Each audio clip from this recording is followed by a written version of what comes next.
Start with a virus, import it into America, talk about it nonstop. Call some governors. Not them, not them. That's your guys. Put patients into nursing homes. Kill thousands. Blame the president. Keep blaming. Blame some more. Lock down small business. Kill the economy. Push mail-in voting. Stoke a race war. Call for riots.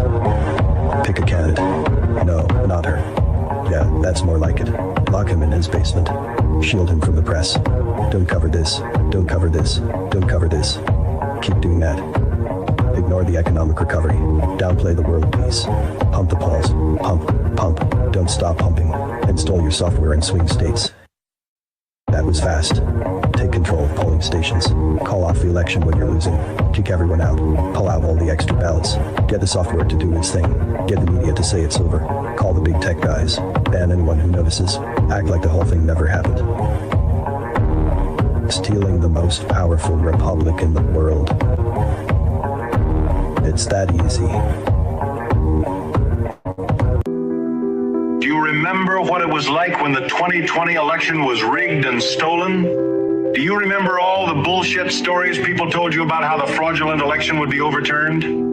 Do you remember the symbols of tyranny when fences went up around D.C. for Joe Biden's inauguration? Do you remember watching fuel and food prices skyrocket in a matter of months? Do you remember watching our borders being invaded by a virtual army of unidentified criminals? Do you remember watching our nation get systematically destroyed for 4 years by the Joe Biden autopen administration? Do you remember longing for the days of winning when we had Donald Trump in the White House? Do you remember thinking he was going to die when the bullet aimed at his brain only grazed his ear? Do you remember rejoicing after witnessing the miracle that saved his life? Do you remember celebrating the epic landslide victory in November of 2024? This is what you hoped for. This is what you prayed for. This is what you voted for. So why are you questioning every decision he makes now that he's back in office? God didn't save his life so he could make mistakes. He knows what he's doing. Maybe it's time to shut the fuck up and let him cook. This has been a public service announcement paid for by the Dilly Meme team. Good evening, ladies and gentlemen. Welcome to Table of Titans. It is Thursday again, and we got an offer that you can't refuse on so many levels as we get into some of the stories we're going to start off with. We've had raids over in Georgia. We've had still protests, people dying out on the streets. We got the whole fake Ilhan Omar type thing and a whole thing about the economy. I'm not sure what's going on with silver and gold and a whole bunch of other crazy stuff that's all going on. It seems like we're all wound up and ready to go, waiting for the answers to happen, or at least the shock and awe on both sides. But it's going to be fun and exciting. I got a crap load to cover with you. I got Rdoc, Space Shot, and Tron. Tron, what is going on, sir? What's up, guys? It feels like 2020 all over again, watching that election unfold as, ballots were switched and flipped just by the snap of a finger. And again, Patriots, this is what we've been waiting for, retribution. And not only that, the tarnishing of our president, Rudy Giuliani, and also the Kraken Sidney Powell is now back. Retribution goes all ways, Patriots, for everyone. And it's not only for their personal journeys in that regard, but mostly and most importantly, it's for our nation, our country, and we can't ever let this happen again. This is the definition of infiltration instead of invasion. And when Boss said we caught them all, we have them all on tape, guess what? We have it all, guys. We knew that, we know that, and now it's slowly being dripped into the public eye. And Patriots, if this is going to work on a criminal level, on the national scale of like the greatest republic of the history of this nation, of this world, imagine what they can do in small town whatever. Look at what happened in Minnesota. Look at what's going to happen in New York, Chicago, and LA. It happens everywhere. Small town elections, big elections. This is opening up a big can of worms. And again, Boss is right. We were right. We're running out of conspiracy theories. Let's rock and roll. Pat yourselves on the back. This has been the greatest psychological operation in the history of the world. And we're winning, guys. Winning. Let's go. Yeah, exactly. Mr. Rdoc, sir, what do you got for us? Sorry, here we go. There's nothing going on in the world. We have Carney, the War of Words. between Carney, Canada, and Trump, and the offer that Carney could not refuse. We have the trilateral peace talks that happened in Abu Dhabi in the United Arab Emirates between Ukraine, U.S., and Russia. And we'll get into what's happening there. And the second round of talks that's slated to begin on February 1st, and why that is really important. And the surprise energy ceasefire that even Zelensky didn't know about. We'll get into that, and we'll talk about the ramifications of that. We also have EU turmoil because the European Union doesn't have daddy to turn to anymore. They feel daddy has abandoned them. The United States is not there. They're vassals. And so where are they running? China. That's amazing. Also India, all that oil that they're buying from Russia that they just shut down themselves. And we'll talk about some of the dualities and the hypocrisy there. We got, of course, a little bit of detail about what is going on with the European Union, India, and their deals, and where they're not going to be buying stuff from the U.S., but buying stuff from India and China. We got a little bit of Syria, a little bit of Iraq. Amazing.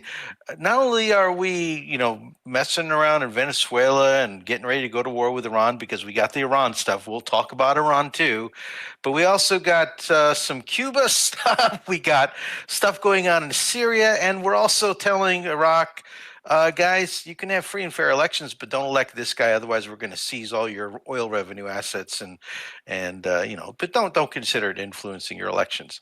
And we got some more tariff threats against South Korea because that trade deal seems to be not going where we want it to go. So we got some offers you can't refuse. Yeah, all over the freaking place. Yeah, the only thing I wasn't sure if you got connected into, if you had anything regarding to the whole thing with the China general and supposedly they tried to overthrow Xi. And is it true? Yes, no, or fake? He didn't overthrow Xi. We tried. So no, supposedly, according to the Chinese, he was selling nuclear secrets to the United States. Yeah, but there's the whole thing that there was some military thing going on and shooting, and I hope you talk about that one later. I'm going to kick it to Mr. Everything you just said, I have not seen any kind of validation for that. So if you've got links where that's being reported, I'll be happy to take a look at it. But no, nothing seems valid what you just said from everything I've seen.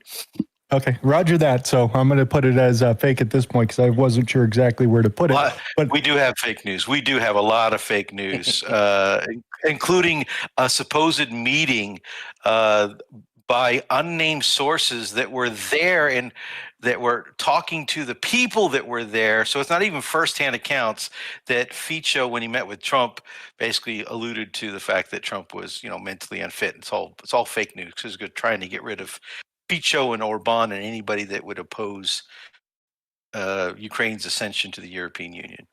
Exactly. We'll get into that. All right, Mr. Space Shot, your turn. Roger. What's your vector, Victor?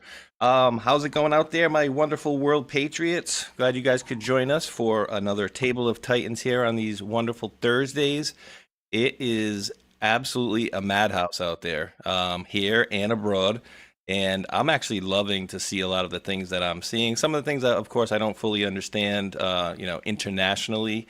However, all roads seem to be leading back to insurrection because, they're proving on every different aspect that, they mess with the election. They tried to kill the dude. They tried to basically do everything they could to get him out of there. They had the goods. Like Tron said earlier, we have it all. We caught them. How many times has he said that? So I'm loving slowly watching the chickens come home to roost, but we'll see how things play out here, and very interesting things that are happening that we will get into. So as always, want to always give a big hat tip to the mods as they help myself, these guys, and many others out there. So we do appreciate your help, and always a big hat tip to Country and the folks over there at Liberty Based News, who we will be rating you over to at the end of the show, formerly the Patriot News crew.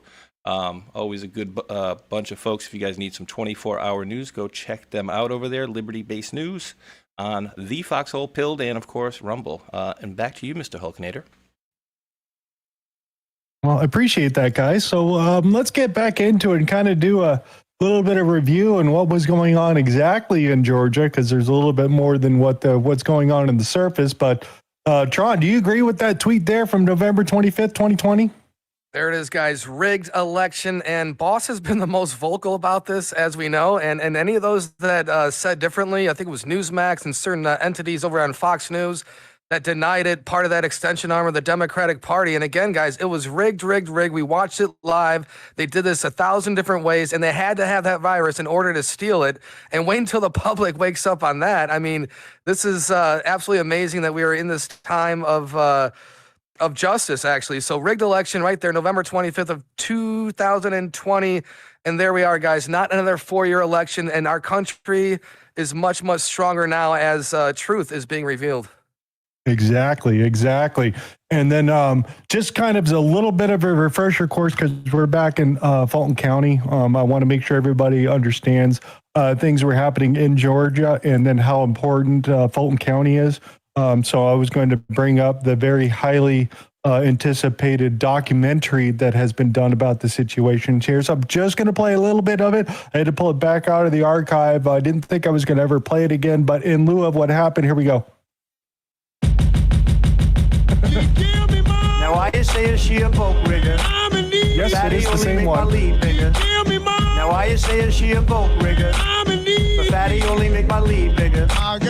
Get down, girl, go ahead, get down. Get down, girl, go ahead, get down. Get down, girl, go ahead, get down. Get down, girl, go ahead, get down. Fanny the thought, always at the beauty salon with a baby Louis Vuitton under her underarm. She said, talk to Waka Flocka, I could really do harm. For a case, I got a lot, I could blow up the spot like a bomb. But I'm looking for the one, have you seen her? She went and put my whole team under subpoena. Diva, Friday, Felicia, poor kids in charge of Donald Trump and nothing for bullshit. Indict Gucci Mane and chase her for some fame. She think it's all a game, but rap with no shame. She get up on TV, and you all know her name. If you play in Fulton County, then you better get paid. All right, that's enough of that one. Just to give you a little bit of idea, this is the whole same area we're dealing with, guys. So over there in Fulton County, again, dealing with the songs and all the memes, it's still all the same group. And remember that she was going after Trump for you need to find that extra 11,000 ballots. So just a little slight reminder there on top of all the other stuff she did.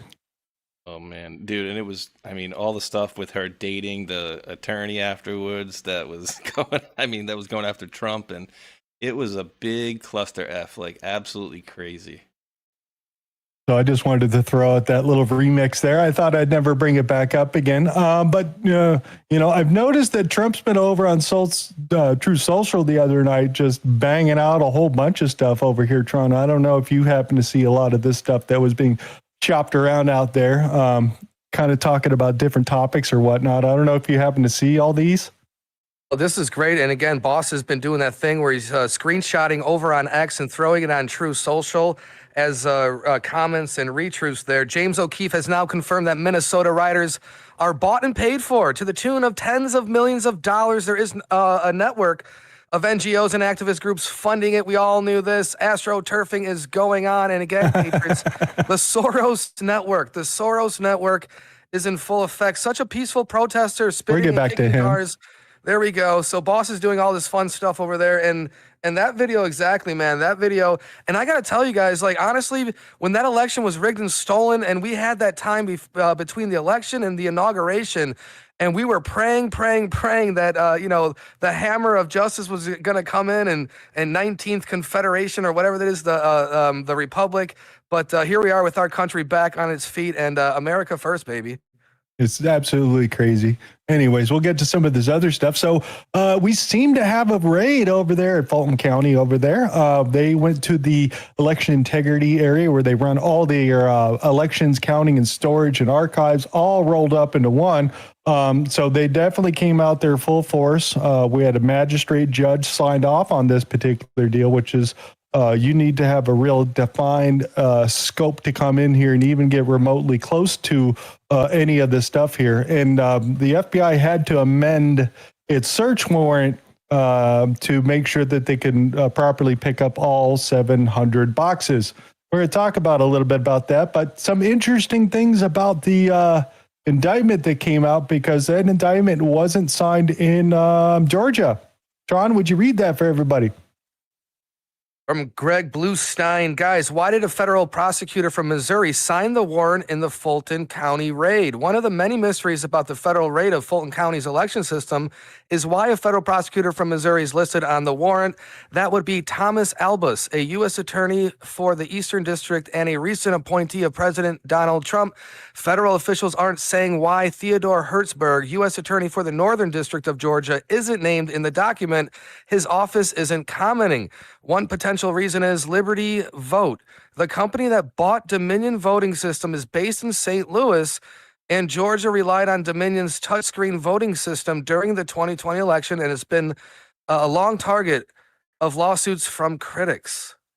So no local AG, and they kicked the head of FBI of Georgia out all before this raid went down, just to kind of set the stage of everybody's looking at, and it wasn't set up inside Georgia. So this is some pretty big things that were coming out of some of these lawsuits. Just as a reminder, yes, this senator that we all happened to see way back when of them playing the stupid vote counts and whatnot, we all remembered that this is the same senator that they came in and actually got. So I'm just going to play a little bit of this enhanced video just as a quick reminder there. At about 8 o'clock in the morning, we're going to roll this back and show it to you. There you go. So now they're going to start pulling these ballots out from under this table. This table, the black one, was placed there by the lady with the blonde braids at about 8:22 a.m. in the morning. So she put that table there. So the same person who's staying behind now, the same person who cleared the place out under the pretense that we're going to stop counting, is the person who put the table there at 8:22 in the morning. Yeah, I saw 4 suitcases come out from underneath the table.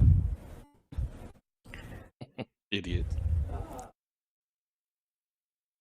We're all conspiracy theorists right for watching you this. See the gentleman in the red. Oh, So he really just not pulled fair. one out. You know, they had this massive, water main. Was it the same place, right?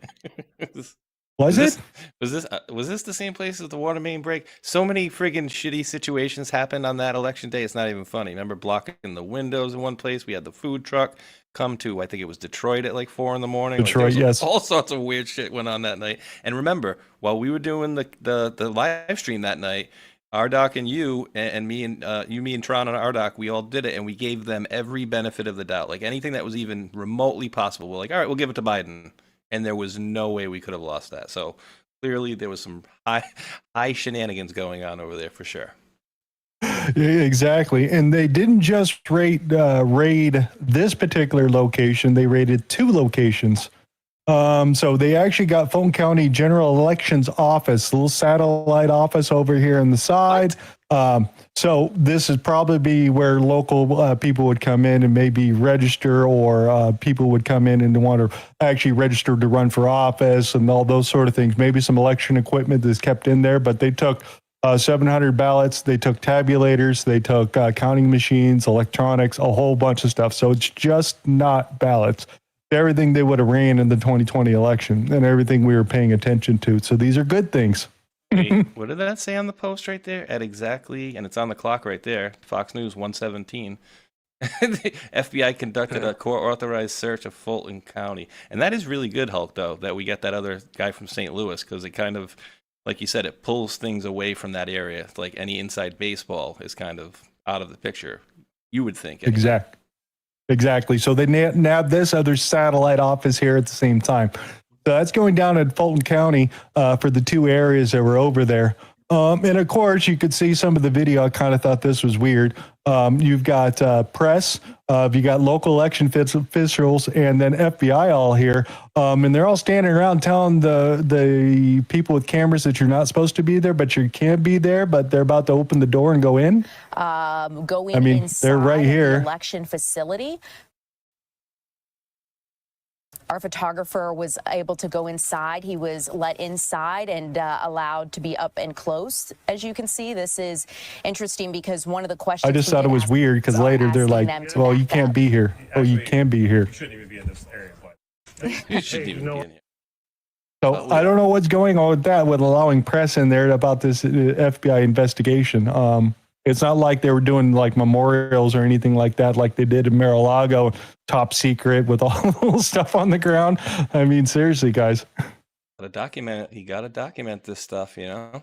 Gotta show we're doing it. It's awesome. So just reminder. So which boxes were they talking about, guys? Well, here's a little refresher here. These boxes is what they're talking about. So remember on this election official that they were looking at the mail-in ballots and they were watching them as they go through and count these boxes, and they were missing half of them. And the people are like, well, we don't know where it is. We're just going to keep going. But this number's got this number. That was the last of the ballots. Yeah. Why are you missing them? And they're like, oh, I don't know. We just got, I don't know. It's just, we got 11 batches. Should be 26. There's 11 missing. We don't know where it is. We'll find them. There's an error going on. So these are the boxes they went after. We do know that there's been 3 court orders. There have been 2 orders from the judge to seat the Republicans on the election commission.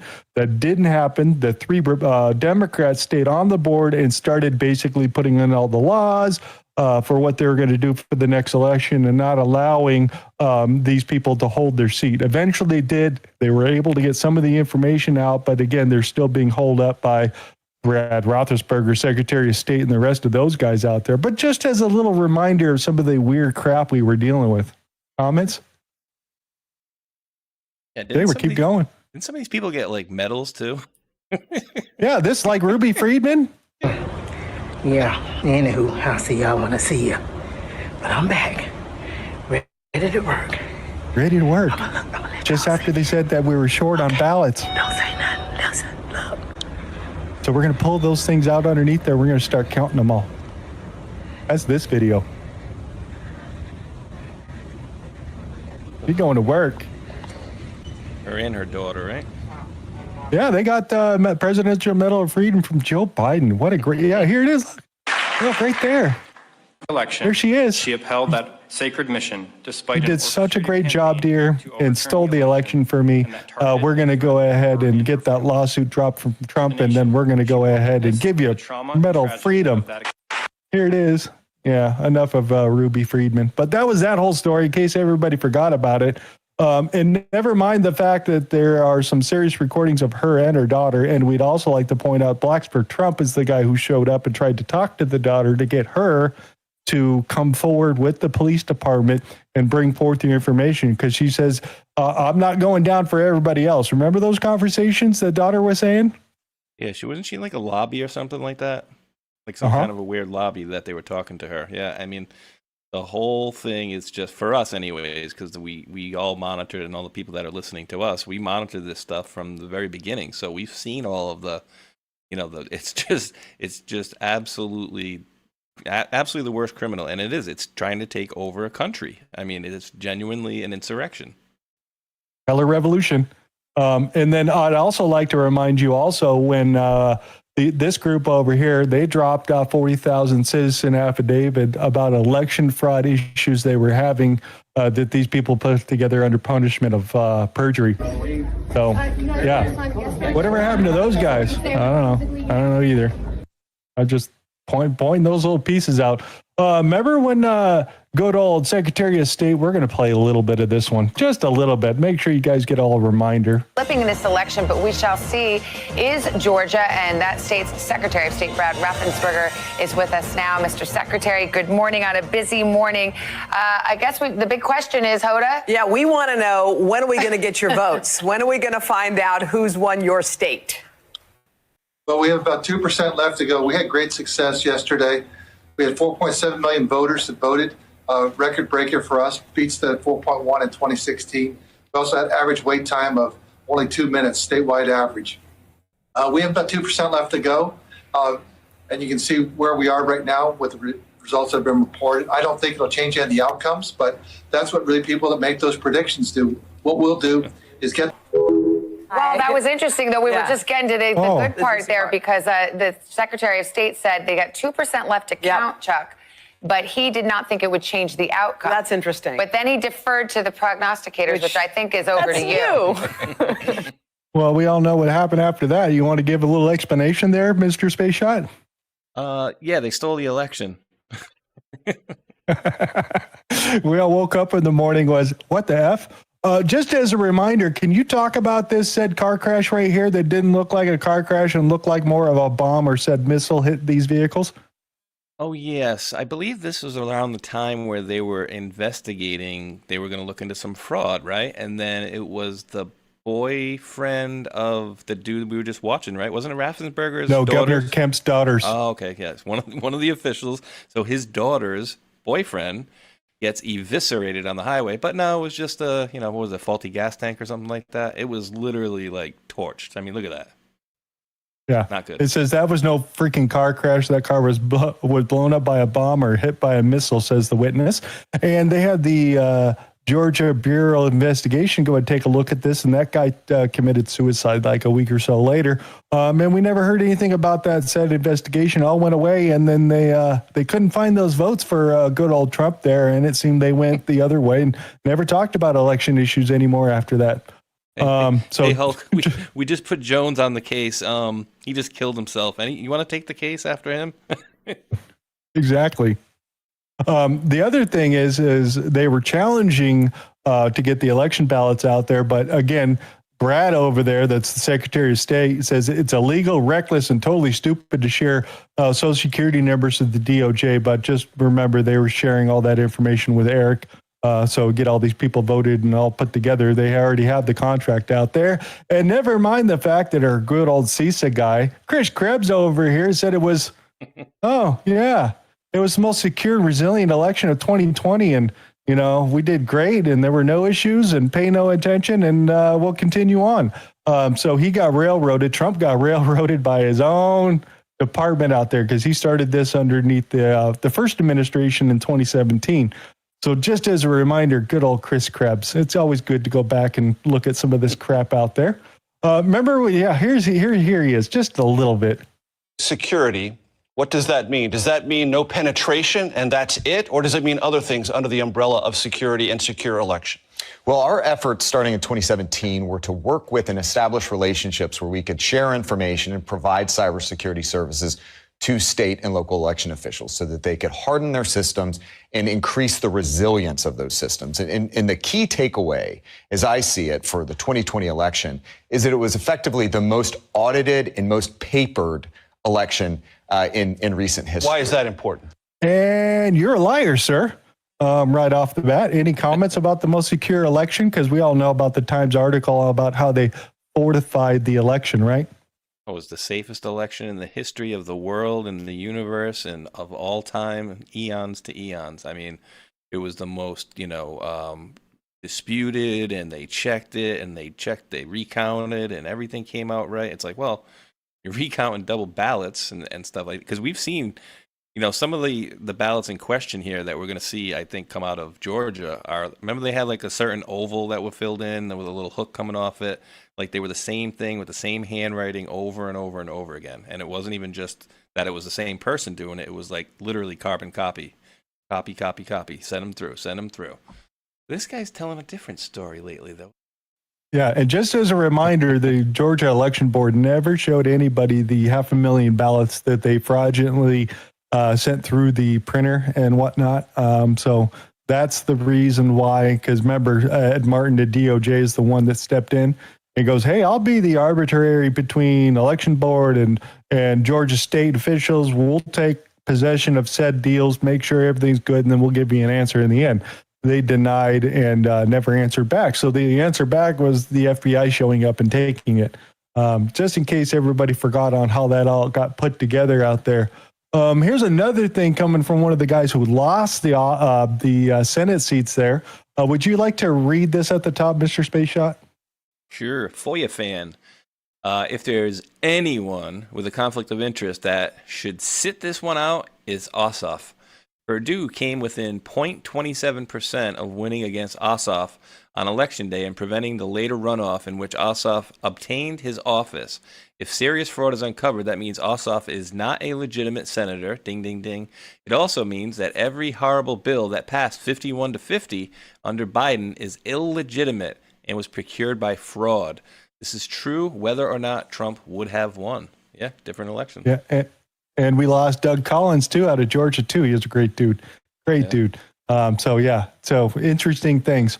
Comments coming out from her because she was in Georgia. And if this didn't have any hint of any international connections whatsoever, Then it would be over with DOJ and Pam Bondi.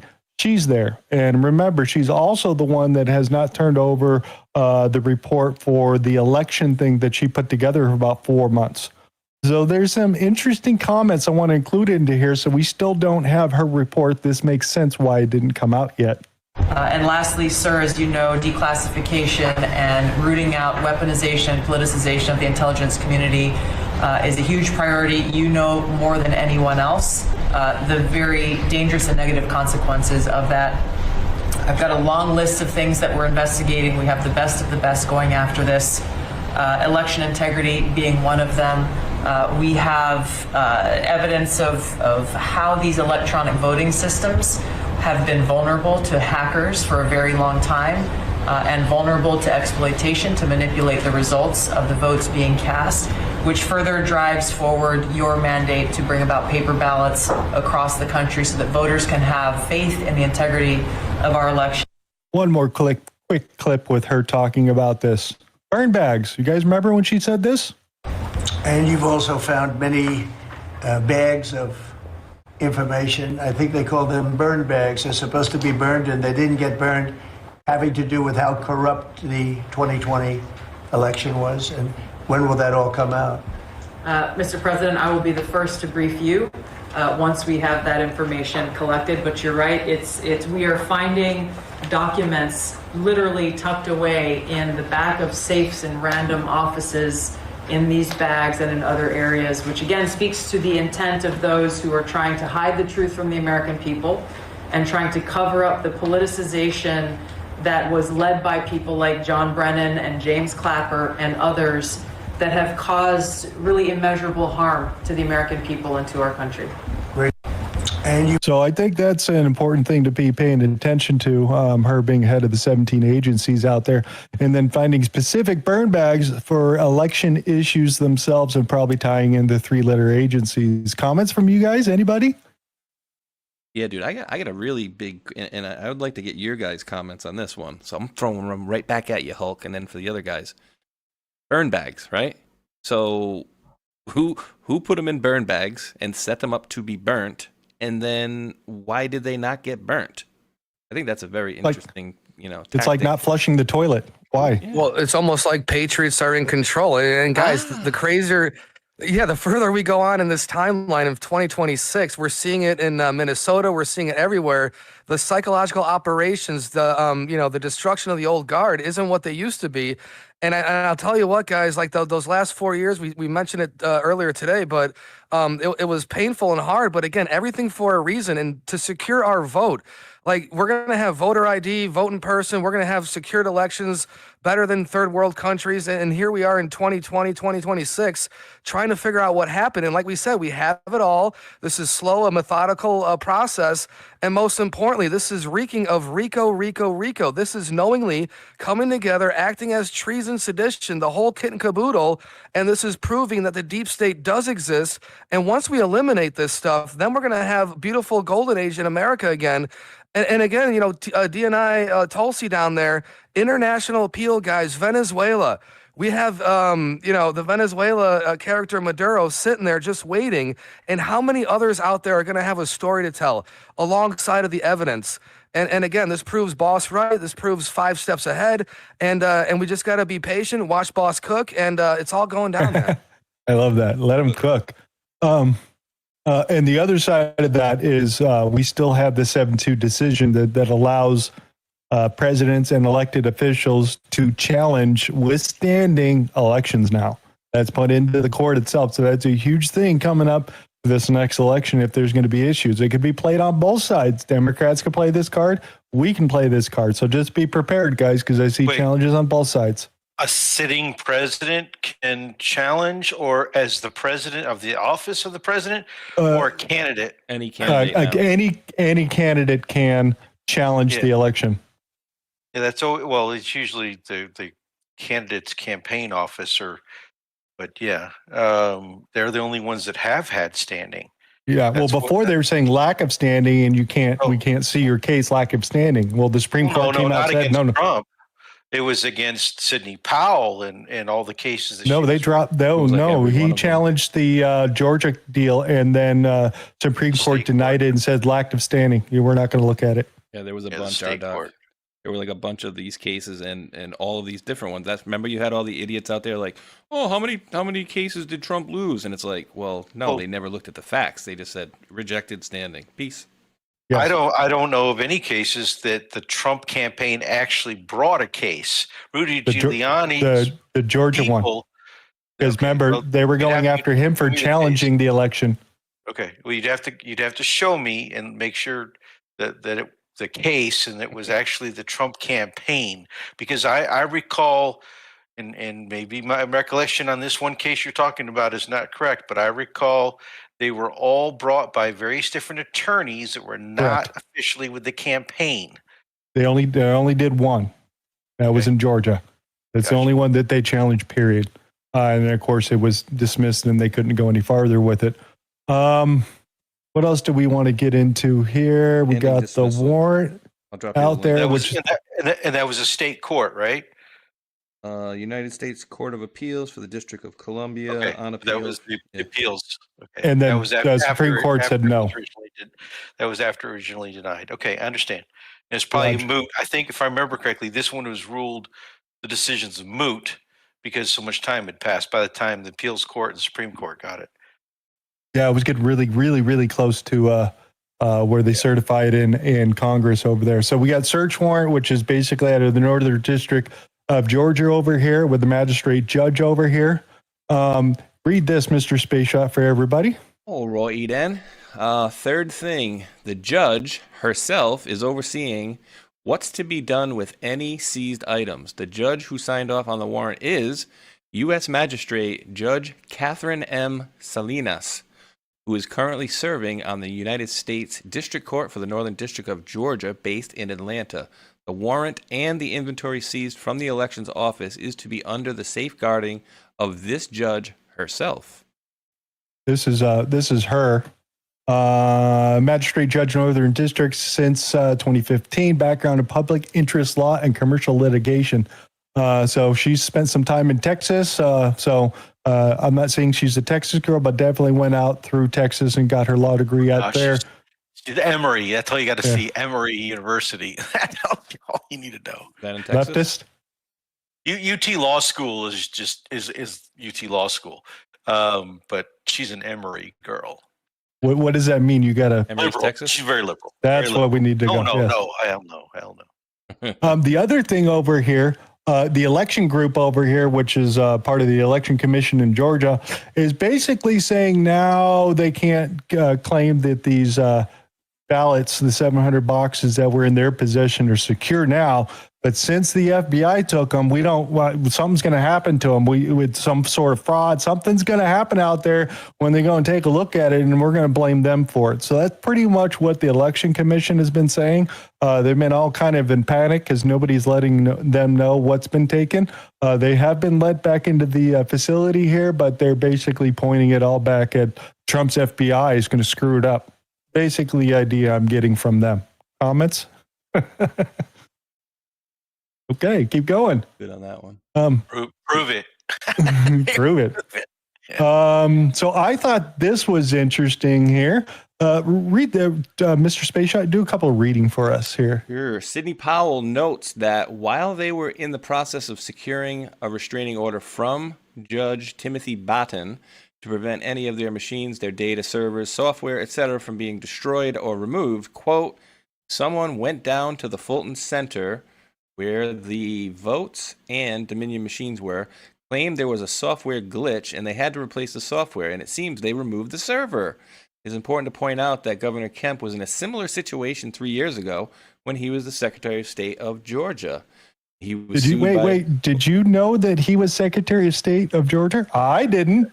Okay, keep going. That was a long time ago. He was sued by a group of election reform advocates over significant concerns with election security and integrity. Per the AP, quote, the server in question made national headlines in June 2017 after a security expert disclosed a gaping security hole that wasn't fixed. 6 months after he reported it to election authorities.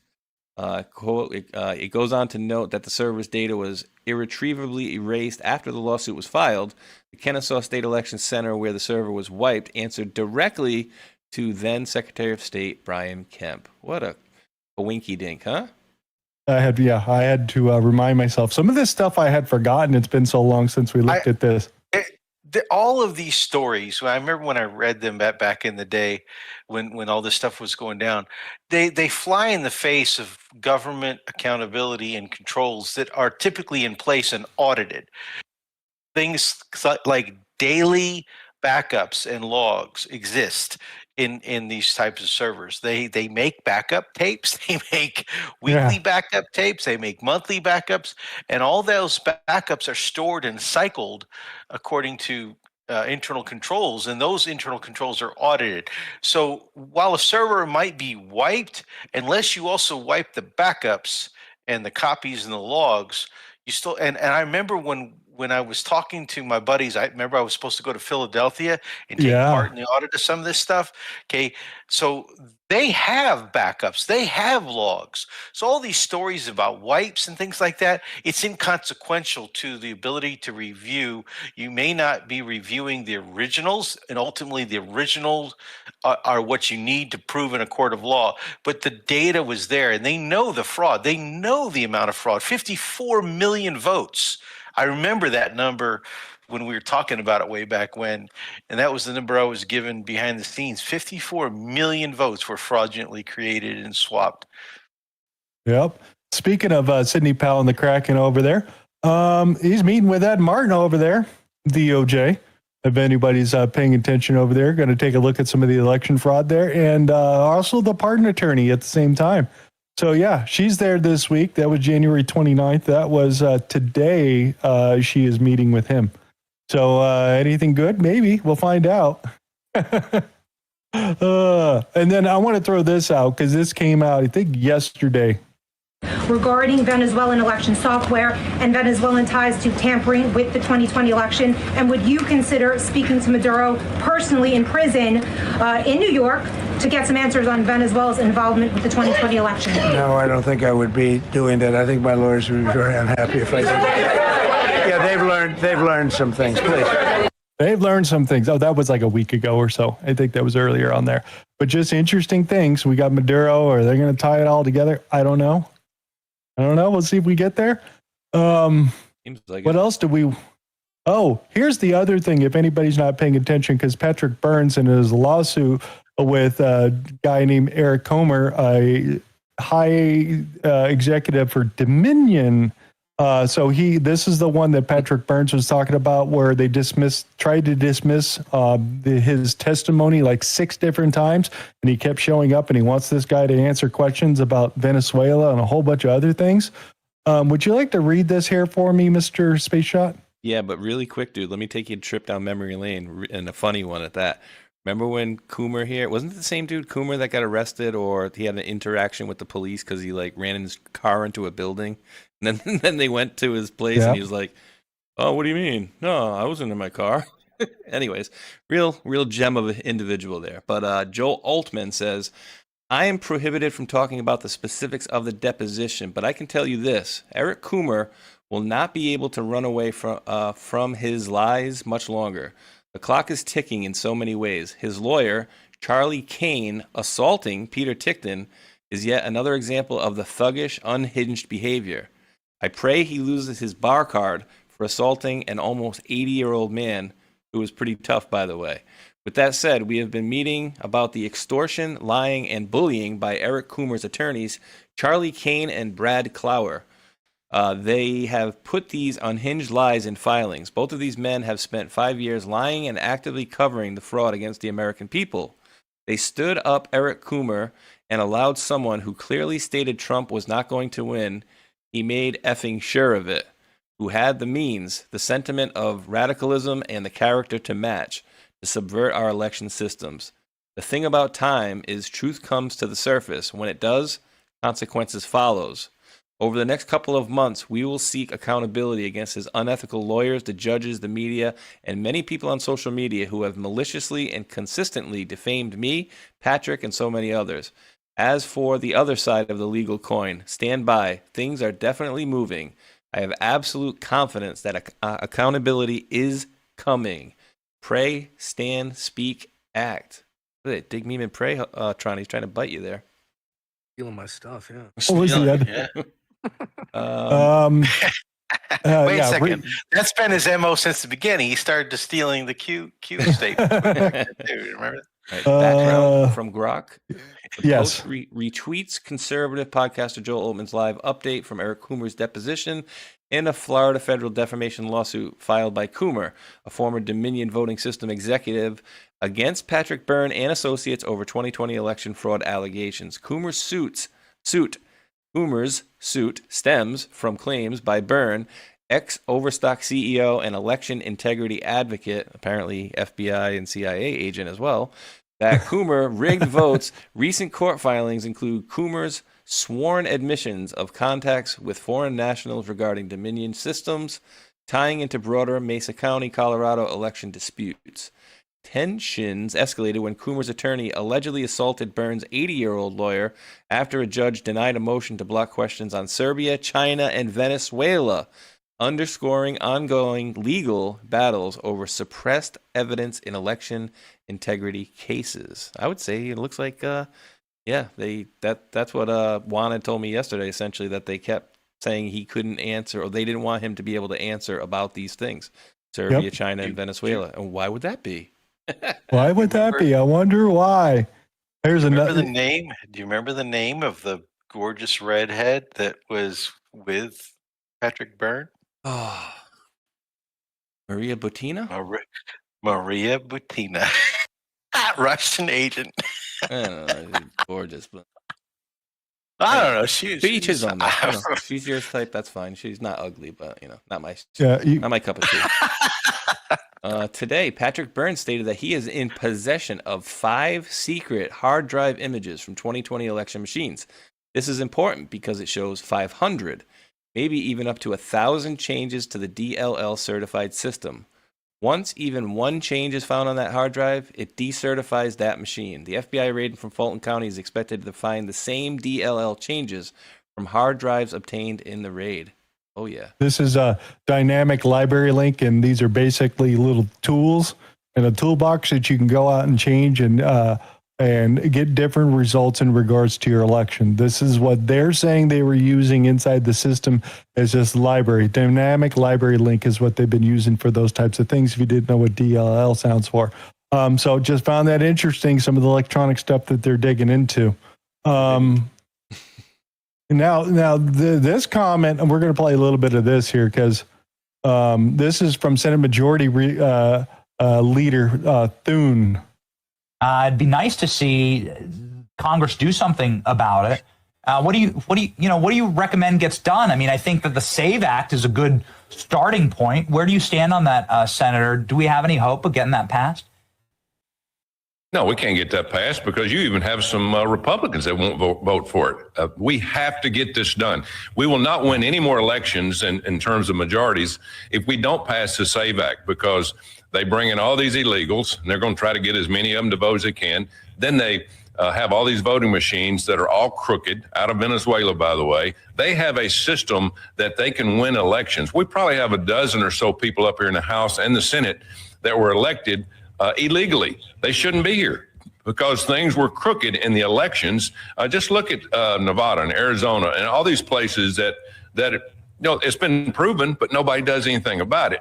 But I'll go back to the money that is being stolen. If you go back to the first 6 months I was here back in 2000, the Democrats had the majority, House, Senate, and the White House, and they did this first, CARES Act. We need money for COVID, $2 trillion. Well, what'd they do with that money? They sent it to all the blue states to pay off their debts because they had stolen so much money, they could not function.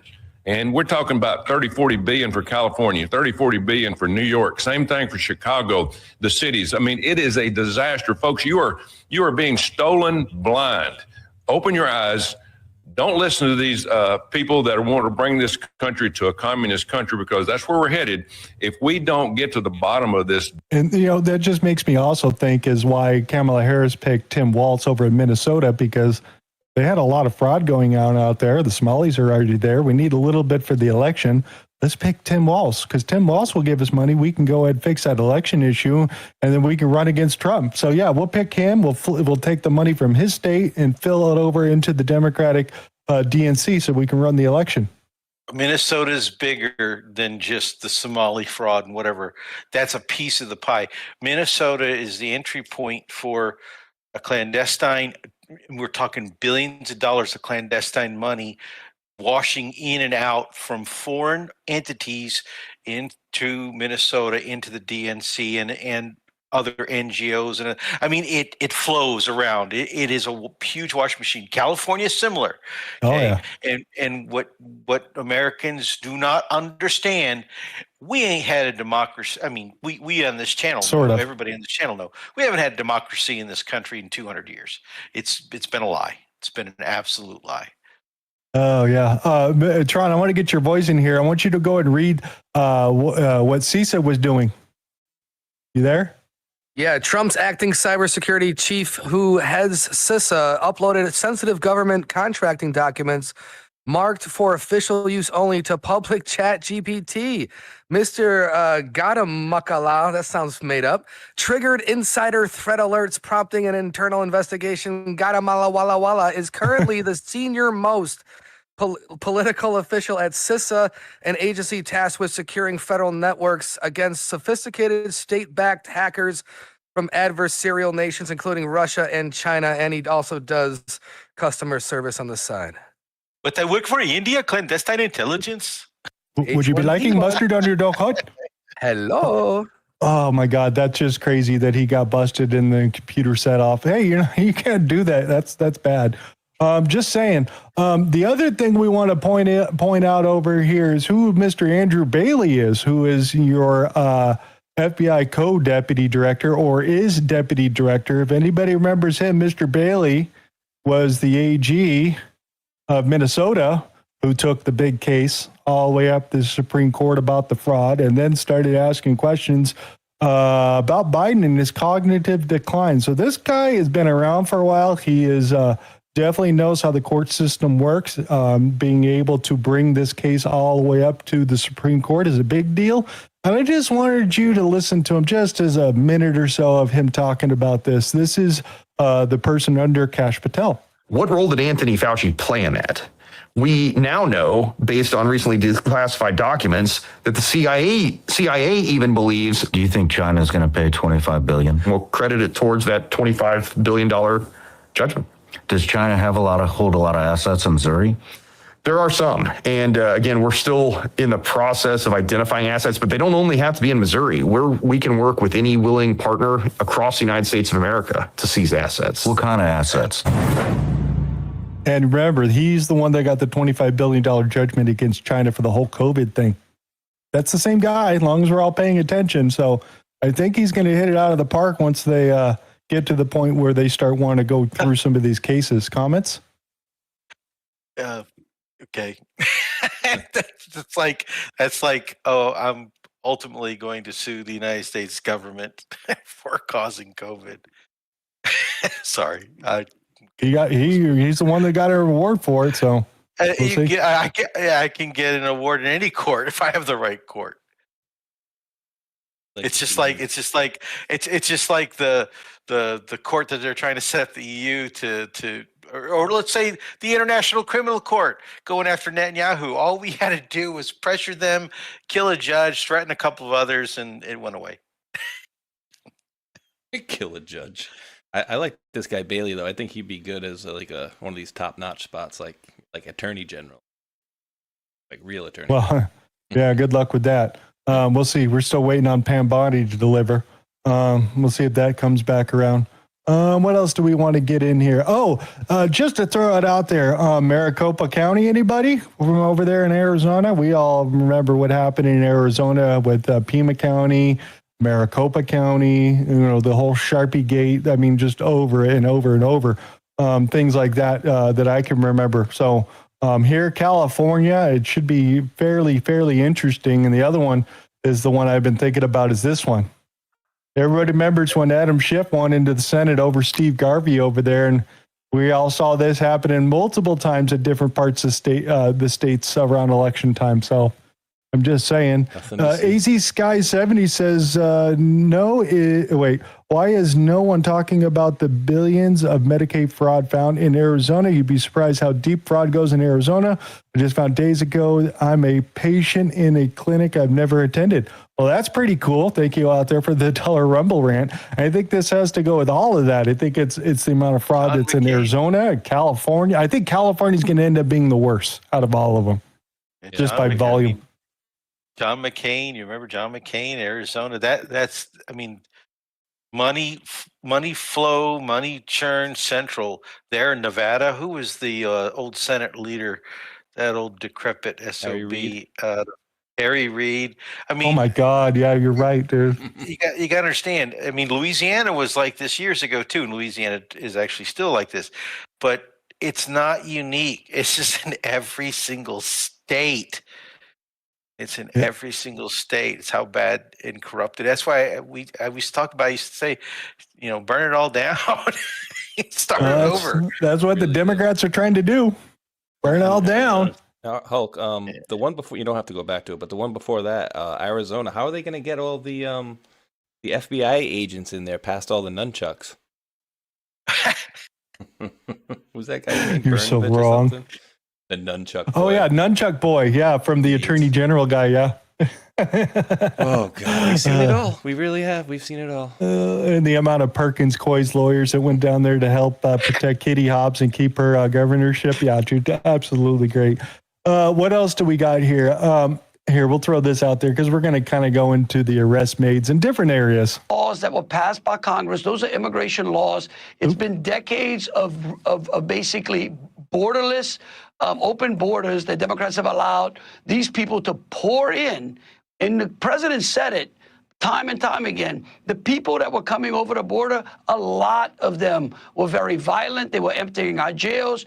We had child predators. We had a lot of drug trafficking going on, human trafficking, and the Democrats just sat there, just mum's the word, did not care, dog whistling them in. And then they wreak havoc on our cities, and we have to do something about it. But in Louisiana, it's a safer state today than it was before. Look. It's because they all moved to Houston. Hurricane forced them all to Houston. Well, these are the states that they're actually agreeing to work with deportations. They don't have issues. But again, we have good conservative people that are kind of running things in Texas, Louisiana now. But I will say that what he's talking about with the immigration crisis and the border, Tron, Hegelian dialectic, manufactured crisis. This is how they've always done it. This is how they do it in Europe right now. This is how they're doing it against Hungary right now. This is not some other group. This is us, our government. Doing it their own selves. Republican and Democrat side. It's really decrepit. Okay, everybody was wondering where Greg Bernardino went and ended up being since he's been supposedly removed from the operations in Minnesota over here. Found him over here at Mount Rushmore. This is the first video I've seen him give. Team, behind me are a few individuals there. That's the original turn and burn. The folks that helped make America. But you know what? I'm very proud of what you, the Mean Green Machine, are doing in Minneapolis right now, just like you've done it across the United States over these past tough 9 months. And I want you to know that you're the modern day equivalent. Turn and burn. Makes me very proud. I also want you to know that I've got your back now and always. I love you. I support you. I salute you. Team. So this is good. They say he's going to stay on as a national level type thing and not be so much on the ground in basically Minnesota. And it was going to continue the operations in different states or whatnot to kind of calm down what is going on in the state itself. We had Mr. Homan show up over there and start talking with AG Ellis over there. They've come to an agreement that basically says we're going to pull ICE out if you agree to work with law enforcement and anybody that you already have in your criminal system or jails or being arrested at the time will be turned over and informed by the powers that be so they could be exported out of the United States. So, which means in Minnesota, they are no longer arresting illegal immigrants without criminal records. If you're an illegal immigrant and you've got a criminal record, you're going to be arrested and removed from the state itself. If you have no criminal record, they've been told to leave them alone. Yeah. You guys hear about that? I mean, that's what the plan was originally at first, right? They were going to go after the worst of the worst and the pedos and the murderers, rapists, this, that, and the other. Yeah. And dude, just really quick, is that How do you identify them? Well, you got Sorry, go ahead. you should have rap sheets on these people, right? I mean, we're No, talking. no. If they're illegals, they don't have papers, and this is where the don't ask, don't tell came in. So you have to arrest them first. You have to detain them, and if they don't have papers, they can't show ID, whatever, and that creates a whole issue. Yeah. Then But there are others, you know though. what? But they usually know who they're going after because these are people that came in, they may have been arrested, etc. Like you said, they have rap sheets, so they're going after known individuals specifically, but the whole funding thing, the whole potential government shutdown thing is hinging on Democrats and 7 Republicans saying, "Oh, we don't want to fund it because until you fix this, don't arrest U.S. citizens as part of your." I'm not even sure U.S. citizens. No, what they're actually saying, what the Chuck Schumer wants is you can arrest these illegal immigrants as long as you do it federally, and you can't charge them for any previous crimes before this particular date. Only if they incur new charges can you go ahead and have them arrested and removed from the country under. That's what Chuck Schumer's saying. Schumer's saying that, but that's just totally illogical, and you can't do that. It violates so many different laws. Well, that's what they're going to try to write in the laws, and Chuck Schumer wants to shut the government down on Friday, and Thune and the rest of the guys are trying to get this thing together. Even Speaker Johnson has said that it's going to be 3 days before I get Congress back here anyway. So, yeah, you guys are going to be shut down if you want it or not on Friday because we ain't doing anything over the weekend. It'll be early Monday or Tuesday before anybody gets back. Demos. Yeah, and a lot of these people too. When you read the rap sheets, and just really quick while I'm saying this, is he's got his gun on his right side, our left side, and that a freaking blade, like a wooden handled blade. Yeah, it's a machete, dude. It's right? like Indiana Jones. So yeah, but like a lot of these people, when you read the rap sheet of this people, like they're like, here are your, the people that they're calling your neighbors, whatever for rape, a removal order since 2005, assault, removal order since whatever. So yeah, there are documented people, but I'm sure, like you said, that there are other people that are going to have to bump into fingerprint. But the idea, and this is what I want a lot of people to counter people with, like, oh, they're just, arresting American citizens and they're just walking up to people saying, where are your papers? It's not, yes, that is happening, but it's only happening to the people that are harassing these friggin' ICE agents. Like, they're not just walking up to any random person going, hey, papers, like the Yermans were doing, right? The people that are harassing them are the ones that are getting harassed back. And again, what got kicked me off of X, which I might be able to post within the next hour, for me inciting violence for saying Alex Preddy was somewhere he wasn't supposed to be, and as a result, he is dead, and it was his fault. That's me inciting violence. So, Elon Musk. Yeah, exactly. Exactly. And of course, we got Thune over here on the SAVE Act and all that. So we'll get his comments. Repeatedly urged the passing the SAVE Act as well as many MAGA Republicans. What is the holdup in the Senate for citizenship vote elections? Well, I've co-sponsored the SAVE Act. Oops. My understanding is that they are still modifying the bill. It includes right now a requirement that you be a citizen to register to vote, but it doesn't include a requirement that to vote you be a resident. So in other words, if you're going to have what we call voter ID or photo ID when somebody goes into the ballot box to vote, that's not currently covered in the bill. So that's being fixed and addressed, and I think the new bill that comes out hopefully will deal with that. But I mean, at some point we'll have that vote. I'm for it. I think most of our colleagues in the Senate are, and I don't, it hasn't had consideration in the relevant committee yet, but I know there's a high level of interest among our members in getting a vote on. Another interesting thing I found out today is city Huntington Beach, California, 2 years ago instituted voter ID laws over there. They were challenged by the state, went through all the courts, and the Supreme Court ruled today that, guess what? The city itself can institute voter ID and override anything the state's going to say by itself. So if you're going to go vote in Huntington Beach, California, you have to show your ID. If you don't have your ID, you will need to know the last 4 digits of your social security number before you're allowed to vote. That's a huge thing happening. So that's on that. That's SAVE Act from them. What else do we have? We also have our guy that's doing a lot of the repealing the bad voter rolls and whatnot and election integrity stuff. He's heading over there to head over the registration data from the SAVE Act that they want to include with Elon Musk and Nicki Minaj. So he's trying to hold it together and save it and bring up evidence. So we'll see if he puts it together. Guy's pretty smart putting his stuff together out there. But that is happening out there. Hey, Nicki Minaj. Yeah, Nikki. Isn't that how you say her name? Yeah, no, you're right. It is. Yeah. Oh, it's just crazy. There's a whole bunch of Trump memes out there, good and bad. Now I'm sure. Exactly. I'm sure. Okay, we got to get him in here. I don't know why that Trump likes this guy, but that's what this is about. No more Laken rallies.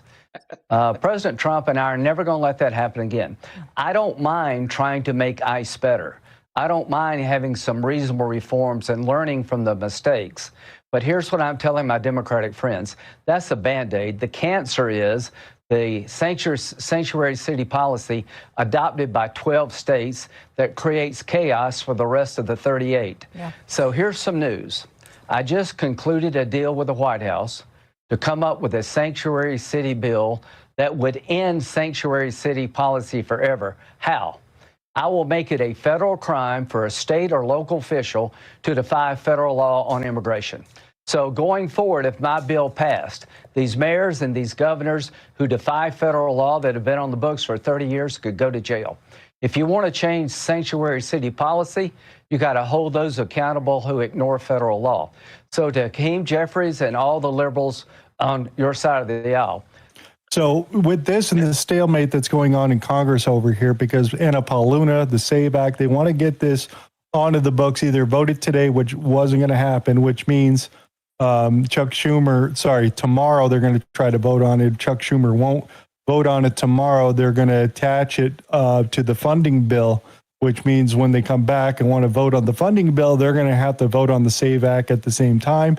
She says she's got enough votes on the Republican side to add it to that bill itself, and Chuck Schumer's either going to have to vote on it on Friday or vote on it with the funding bill next week. So that's happening also. One of the Texas has had on the books for a couple of years now the ability to go after mayors and city officials in various different cities that are doing sanctuary city in violation of federal law and violation of state law. And if this becomes a federal law now, you could have federal marshals like in the old days, the old West days, late 1800s, early 1900s, where they would go in and arrest a governor or arrest a mayor or sheriff or whatever as a U.S. federal marshal for doing things like this, just like the old Western movies we grew up watching. Interesting. Exactly. Anybody got comments on this guy? Mr. Space Shot? Yes, actually, let me pop my comments up on the screen right now. Yeah, again, don't be where you're supposed to be. His death is his own fault, and that's me having violent speech. Violent speech. That's an opinion. What is this? Original version? See, Netflix version. That's great. Yeah. So if you weren't aware, this is the original version on the left. CNN had to dress it up a little bit because he was too skinny, too Jewish, too white. So they made him look like this, a regular old American, and then Netflix is going to do the whole documentary later. The nose, look at the nose. Oh my God. Yeah. Dude. Oh, it's so bad. The one that you commented earlier on, Maze, that ripped the other person's video of, I think it was Elizabeth Warren. We're getting to it. Okay, we're getting to it. This is great. So this is the actual video of this gentleman right here, this nurse at the VA office over here, him violently protesting here. This is a moment the news movement filmed on January 13th in Minneapolis, showing a man who appears to be Alex Reddy interacting with federal immigration agents 11 days before Border Patrol shot and killed him. He had a weapon on him, too. Our footage was analyzed by the BBC, whose facial recognition technology confirmed his identity to a 97% degree of accuracy. On the morning of January 13th, our team... So, yeah, he's screaming, yelling, cuss words, and then being armed, violent, and dangerous and unhinged. So yeah, he got shot over there. They're going to do an investigation a little bit more. But again, yeah. What's the gun laws? What's the gun laws in this? He's in the city of Minneapolis. Yeah, so he can carry. He can carry. It was legal. Being armed isn't a crime there. However, if he's armed while in the commission of a crime, which he just did, he vandalized, and that could be, I don't know about the dollar of damage, that could be considered probably misdemeanor, not felony vandalism. Taillights are expensive. Yeah, it's not going to be the level of a couple thousand, which usually they set the bars, and when it becomes a misdemeanor versus felony. But at the same token, if he resisted once he was approached by the officer after committing that crime, now then he can actually be arrested. And if he's violently obstructing his arrest and trying to avoid detention while armed, now that just adds charges. So it compounds. But being there on the street or even on the sidewalk, not necessarily in the street, armed, not a crime. Not a crime. Let's throw this in here. This is good. For people was at the core of who he was. He was incapable of causing harm. Alex carried patience, compassion, and calm as a steady light within him. Even at the very end, that light was there. I recognized his familiar stillness and signature calm composure. Caring for people was at the core of who he was. He was incapable. There we go. So just wanted to throw that one out there. He was just angry at the DoorDash driver because his food was the wrong order. and the food he was giving to the homeless too, Doc. He was giving the food to the homeless. That's right. Homeless that were being arrested and harassed by the ICE guys. Yep.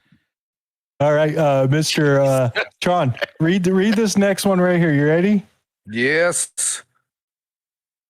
All right, Stephen. I met with George Soros. They are telling us to stop using this Signal chat as well.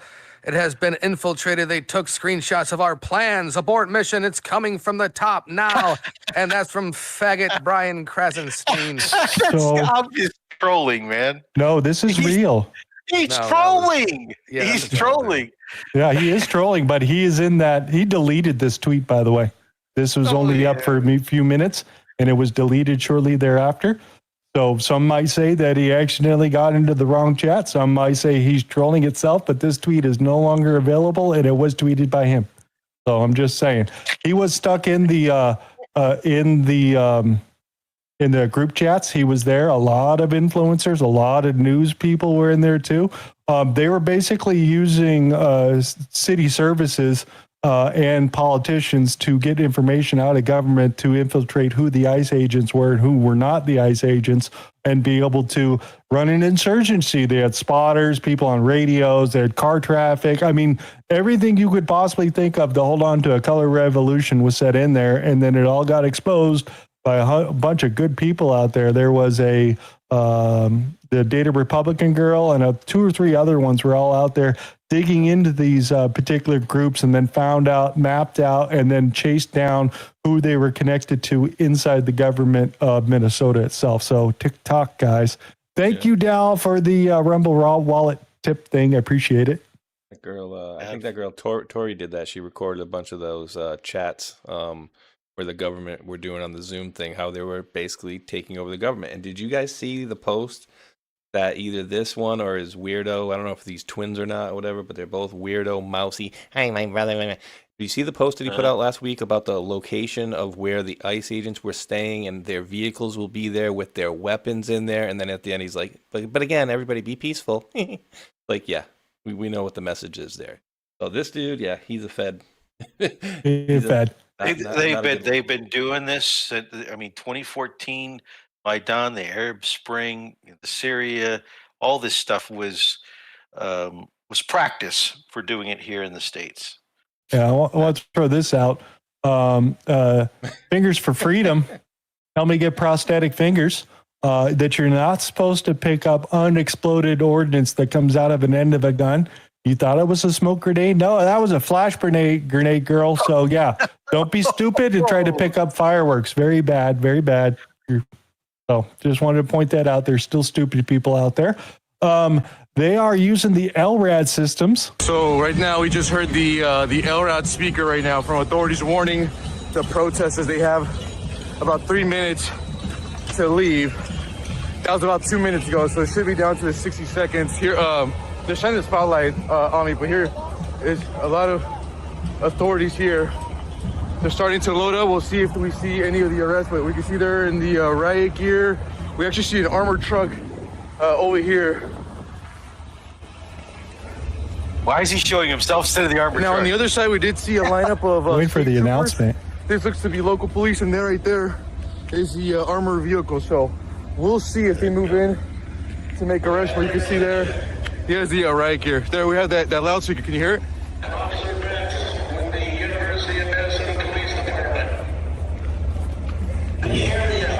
They're about to move in.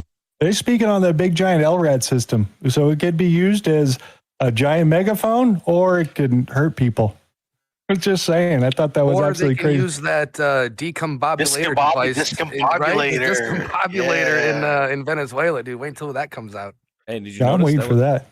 That was local police too. It wasn't like this was the federal. This said that whatever local police, whatever, made that announcement. But yeah, they have one of them that will mess up your ears. You'll have this like very high pitched sound that is uncomfortable. Another one will make you feel like you're being like microwaved. And so you see how fast they move to the side once it gets hit. It's like, oh no, I don't want to be here. Nope. But they should have. And the other one makes you gay. The other one makes you a homo. But it's been in Minneapolis for a while. Which one is that? Because I need to make sure I stay away from You that. got to ask Richard Grinnell. It's in the back channels. It makes it shrink up and go inside. Like a frightened turtle. Yep. Like a frightened hamster? What? That's I mean, true. gerbil. Significant shrinkage. Oh, totally. Trump's approval rating seems to be dipping out a little bit here as we start to see the I'd say the change in the mantra of what they were doing with the illegal immigrants. I mean, you know, if they're getting out everybody that's a criminal out there, that's a different story. But, you know, picking up gardeners or whatnot, I think a lot of people weren't voting for that. And I can understand their thought process itself. But overall, numbers are not looking totally good. This is one poll. So Pew's been pretty good. I mean, there's Ipso. Yes. There's all kinds of polls. And so don't rely on just one poll as a sign, because there could be flaws in this poll. And you got to look at the average of polls. Yeah, so we'll see more as it comes out. I'm waiting for more of the bigger polls. Maybe next week you start seeing some of those. But again, most people are talking about you're not happy with the direction Trump is doing with the border itself. Even though they like the immigration push, they don't like how it's being done to its severity. So that stuff's still coming. I wanted to check in with the liberal guys over there at Santa Clara. This is California. They're going to give you a little bit of this. What the fuck are we doing here? Seriously, you have had months to prepare for this upcoming event. I don't give a damn if this is outside of decorum. People are dying on our streets every single day in this country because we allow this federal government to walk all over you. Look me in the Are those hockey pads he's wearing? What the hell is this guy doing? No, you can get that. He stuff made at it himself, though. Yeah, Gotta you, give can him get credit. you can get it at the costume store. You get fake muscles. Is that George Clooney? I think so. Yeah. Jar on No, that dude. it was the other dude, the one that we didn't like that was only in one of the movies. Keaton? No, he was good. The other guy. Ben Affleck. No, George Clooney. Wasn't he Batman? He said he started out with George Clooney. That's where we started from. We're going full circle here. We're going full circle, rotating around. All right, let's keep going. So we have Calm and Collective over here. They said that they've communicated with government itself, and I think this is a nice change. Instead of being kind of loud and obnoxious. This is common sense cooperation that allows us to draw down on the number of people we have here. Yes, I said it. Draw down the number of people here. Because we have the efficiency and safety of the jails and the prison. Matter of fact, I have staff from CBP and from ICE working on a draw-down plan. What does that look like based on the cooperation? What does that look like based on how many targets we have left to find? So yeah, drawdown. We all don't think that Trump ever folded, but he gave them an option out there. And this is all shortly after all these signal chats start coming out there. And I think they kind of panicked and they're like, okay, give us the deal. What's the deal? Okay, we'll take ICE off the streets if you start agreeing with law enforcement, and we'll take whatever's in the state itself. And then we can come back later and get the rest of them. But for right now, we're going to calm it down, which I think is a positive thing that they're doing there. Do you guys have comments on this? Oh yeah, I think mission accomplished. I think this thing was specifically set up, this whole thing in Minneapolis, to make a spotlight of an area, and I think it started back when they brought in Tim Waltz. I mean, who the F is this guy? Nobody knew who this guy was, to shore up the Kamala Harris vote.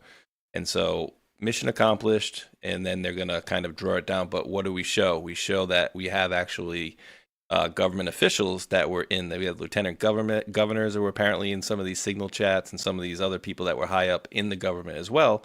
So you're actually proving that these people are kind of complicit with all this crap that was going on. Yeah, definitely taken off. So that's Hallman over there. He's there now. New ICE pays $70 million for a Phoenix area warehouse the size of 7 football fields for detention centers. So that was purchased today. 2 or 3 days ago, ICE purchased a warehouse in Maryland for $100 million to hold 1,000 detainees. So they're still going through with these different operations in local areas, and they're going to export these guys. So they're continuing on, and they want to be out of the public eye. Who do you think owned the buildings before? Yeah, that we'd have to check into that. Contracts?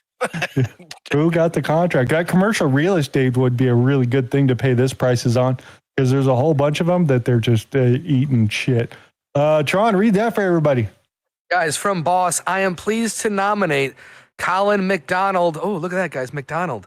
To serve as the first ever Assistant Attorney General for National Fraud Enforcement, a new division at the Department of Justice, which I created to catch and stop fraudsters that have been stealing from the American people. My administration has uncovered fraud schemes in states like Minnesota, California, where these thieves have stolen hundreds of billions of taxpayer dollars.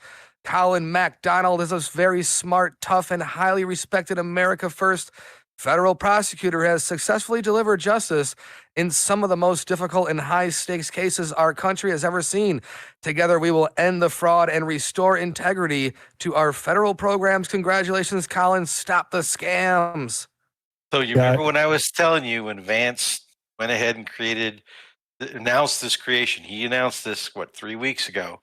And I said that this is basically to slap Pam Bondi in the face, because Pam is tied up with a bunch of corporatists that are really kind of pulling the strings and keeping this fraud thing going. They don't want the DOJ poking their nose into certain places, because this ties into corporate. This ties into the stuff Doge was digging into. They don't want to dig. This guy and this group is supposed to dig and kind of be very independent from what Pam Bondi is able to touch or see or do. That's why it's being made very public. So get ready. Either this guy's going to be a fall guy or he's going to be the hero. Yep. And just as a reminder over here, this Vance Voltaire, who was the guy that supposedly shot the one lady in Minnesota here. Oh, this one's going to freak out on me. Come on. You remember Vance Bolter, the man who worked for Tim Waltz, who unalived a Minnesota representative? Minnesota Representative Melissa Hortman was the only Democrat to vote against health care funding for illegals in Minnesota. She was unalived almost immediately after her vote. I know that people will be hurt by that vote, and we worked very hard to try to get a budget deal that wouldn't include that provision. DFL speak. So yeah, not exactly sure what happened with her. That was scary. Yes. Do you see any similarities with the first 6 or 7 episodes of Fallout Hulk? Oh, easy. Spoiler alert. Chill. Yeah, we're gonna keep going. I'm with not the gonna go show. anywhere there. Okay, keep going. It's no coincidence. It's no coincidence. Let's keep going. That was the whole Ilhan Omar. Evidently, she's got some wine that is being removed from the internet itself. Somebody did pick up a video of it, but somebody went back into the Wayback Machines and pulled all the information of her ever having anything to do with a bottle of wine. And somebody that I was following, that they used their super duper skills to go look for this stuff, and it says it's wiped, it's gone. They can't even find it in the archives. What does the wine have to do with?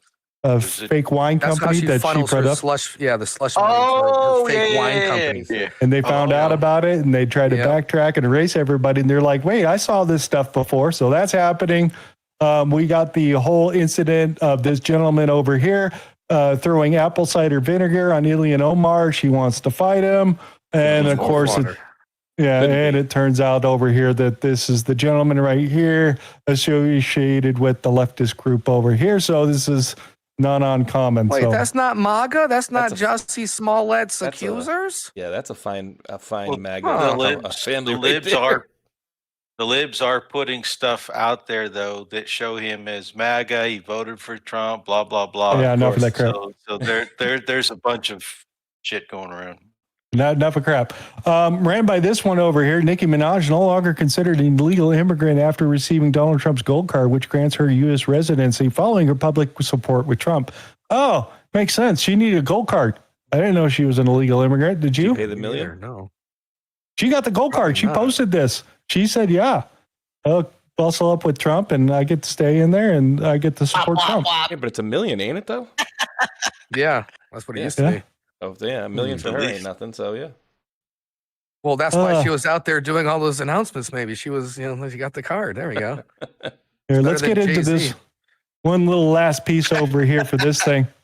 Did you know Alexander Vindman's running for political office down in Florida? Senator. Oh. Yeah, he's running for the Florida Senate. Yeah, we report on this guy, and this is just like the other one that you were talking with Schiff. Okay, it's just like that.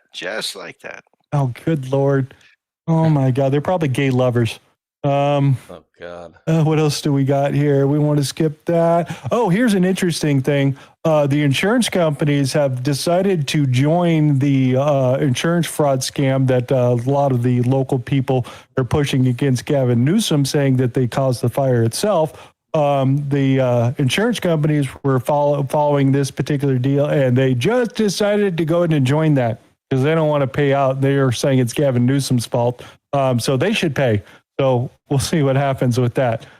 Just as an interesting little piece out here. There's supposed to be state funds and other money that's been set aside to cover this stuff. And the insurance companies, of course, want to go after those deep pockets. It's how all these class action suits work. All right, let's get through the last couple of pieces here because I don't know what to do with this, but ran by this. Many Americans are unaware that behind the scenes, the technical backbone of the financial system is decades out of date, many, many years out of date. You know that. Paul and others are straightening it out, but payments and money transfers are costly and take days or even weeks to clear. Under this bill, the entire ancient system will be eligible for a 21st century upgrade using the state-of-the-art crypto technology. Who would have thought we would have been saying that 2 years after? So that's happening. Coming out with that, we got Scott Bissett saying this. Gold also has other applications, a lot of applications, jewelry in India, but it's something that historically people have all agreed on. And gold can't have a fiscal problem. Gold cannot have a gigantic budget deficit. Gold cannot have a war. So just the fact that it is this isolated thing makes it very interesting. And the fact that the entire global trading system until Richard Nixon took us off was tied to gold. So you're not anti-gold? Oh, no. When I had my fund, I think people might have called me a gold bug. A gold bug. So what the F is going on with gold and silver here? Some people are reporting that China tried to take a big chunk of silver market all out at once. And a couple of the big guys holding physical silver says, no, we're going to take it from other places. We'll fill your order. And that seemed to be a knee-jerk reaction. And I guess our U.S. government stepped in and denied this particular transfer. I don't know exactly where to put it, but the system's broke, guys. What do you guys think? It's not just China. So they moved. Give me 30 seconds really quick. They moved to crank up the price of gold. Everybody pushed, and we as a government did some things to prop up the price of gold and silver and so on and so forth, and market it. I'll use that word loosely, is market. And the cryptocurrency situation that was alternatively going on in the world and other governments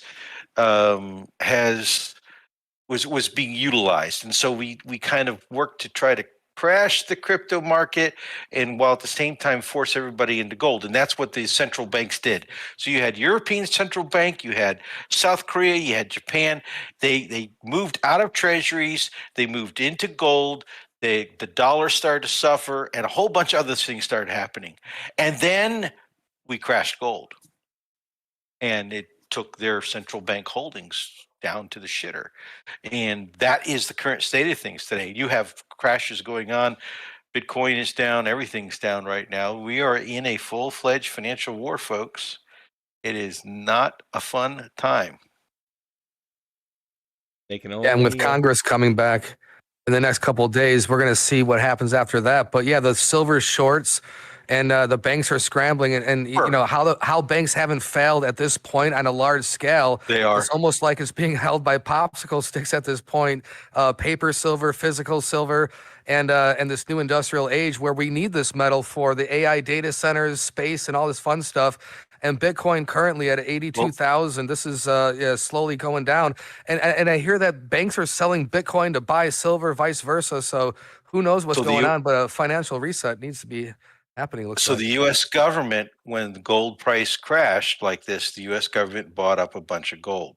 So everybody started panic selling. You had certain leverage buys start to have to sell, and the government bought it all, or bought as much as it could. So the U.S. now has acquired a lot of that. Now, part of this is also in response to some other things going on in the world, such as Germany wants its gold back that's held at the Fed New York. And good luck. They want their gold back. This also goes to a story we got about Iraq coming up here that we'll get into. So and this is also predicated on some stuff going on with Ukraine and $1.5 trillion in the trilateral meetings. This also has stuff going on with Iran, and are we going to attack Iran like in the next couple hours or overnight? We may get, there's a lot of stuff going on that is driving actions, because this is a combined war effort: financial war, physical war, political war, you name it. I thought this was interesting, this little interview. The Schwab Group has announced that it owns 10 trillion in crypto, and it's going to use 20% of that for their payment pool system that they're going to start off here very shortly. 10 trillion that they say they have access to in crypto. You have something with the Clarity Act. We've already covered Clarity and Genius Act stuff, but one of the other things that's happening is OCCs are you can apply for charters. You got enough money, you can apply for a digital bank charter. That's a new thing under the Trump administration. This is directly challenging the old guard banks, the JP Morgan Chases and so on and so forth. And you have a lot of the old guard banks, who have been involved in making some really bad investments and doing some things around the world, tying their money in their portfolio and their assets and doing certain things they shouldn't be doing. Because remember, the Q post and Tron and Space Shot, you guys, whoever can jump in anytime. Who controls the banks? What do the banks control? And how do you control a country? And that's the name of the game here going on, is you have a full-fledged war between Trump and we'll call them some of the I don't want to call them neocons, but there are neocons in it that are, on one side of the fight, and then you have some of the older, deeper state, banking arms and cabal, whatever you want to call them, and they're both fighting each other right now for control over financial control of the world. I'm not kidding, the world. and this all goes back. Bankers versus technocrats, essentially. Not technocrats. I would call them because you guys remember when we studied all this way back in the beginning. Trump doesn't just come out of a non one of the families, one of the bloodlines. Trump comes out of that. Okay, Biden was a mafia guy. He was just headbutting mafia type. But all these guys are kind of actors on a stage, and behind the scenes, you got powerful players, the Adelsons, the oligarchs in Ukraine, all these guys with billions and trillions of dollars that push and prod and pull, and then they answer in a power structure that is not publicly visible to us. We see things through the eyes of democracy and voting and rules and laws that are meant for us, but not for them. And now what's happening is the world's leaders that have been operating under this rules-based order are now starting to see the rules don't matter. It's whoever's got the power and the great powers, and they do whatever the hell they want when it all comes down to it. And that's what's happening. We're going through a global reset of power and who's controlling what. And then after that's done, and I said this since January of this last year, after that power shift is done and everybody, if we don't go into World War III and kill each other and blah, blah, then they will set a security umbrella that will kind of lock it in place for another 100, 150 years or so. $42.22 for gold. Yep. So no change on the Fed. What else do we got? Tomorrow a new Fed chair. We have a new Fed chair tomorrow morning. Yeah, that's big. That's really big. We'll see who the name is. Space Shot, read this for everybody. Okay. If you want to know what is really happening, natural gas is going parabolic. So these fertilizer companies sell off their natural gas contracts they signed at 80 cents and cash in big. Then price of fertilizer spikes up and supply is limited. When they can't meet their contractual needs with fertilizer production because they made too much money on the gas side, they call a force majeure, claiming they had to shut down their plant and can't honor their fertilizer contract. So every farmer has to buy at an elevated rate with limited supply. No bueno. So yeah, people were reselling their gas that they already paid for at a lower price because gas prices are high. So same thing they're doing with gold, silver, or commodities or whatever. This is another one that's climbing up that I thought was interesting itself. That's screwing the farmers. And that's good for big agribusiness because the big agribusiness will buy up these farms from the banks that hold the notes and the land. So big things happening here very shortly, guys. Amazon's going to lay off 30,000 corporate roles. Intel is laying off 24,000 people, 20% of its workforce. UPS is going to get rid of 48,000 drivers.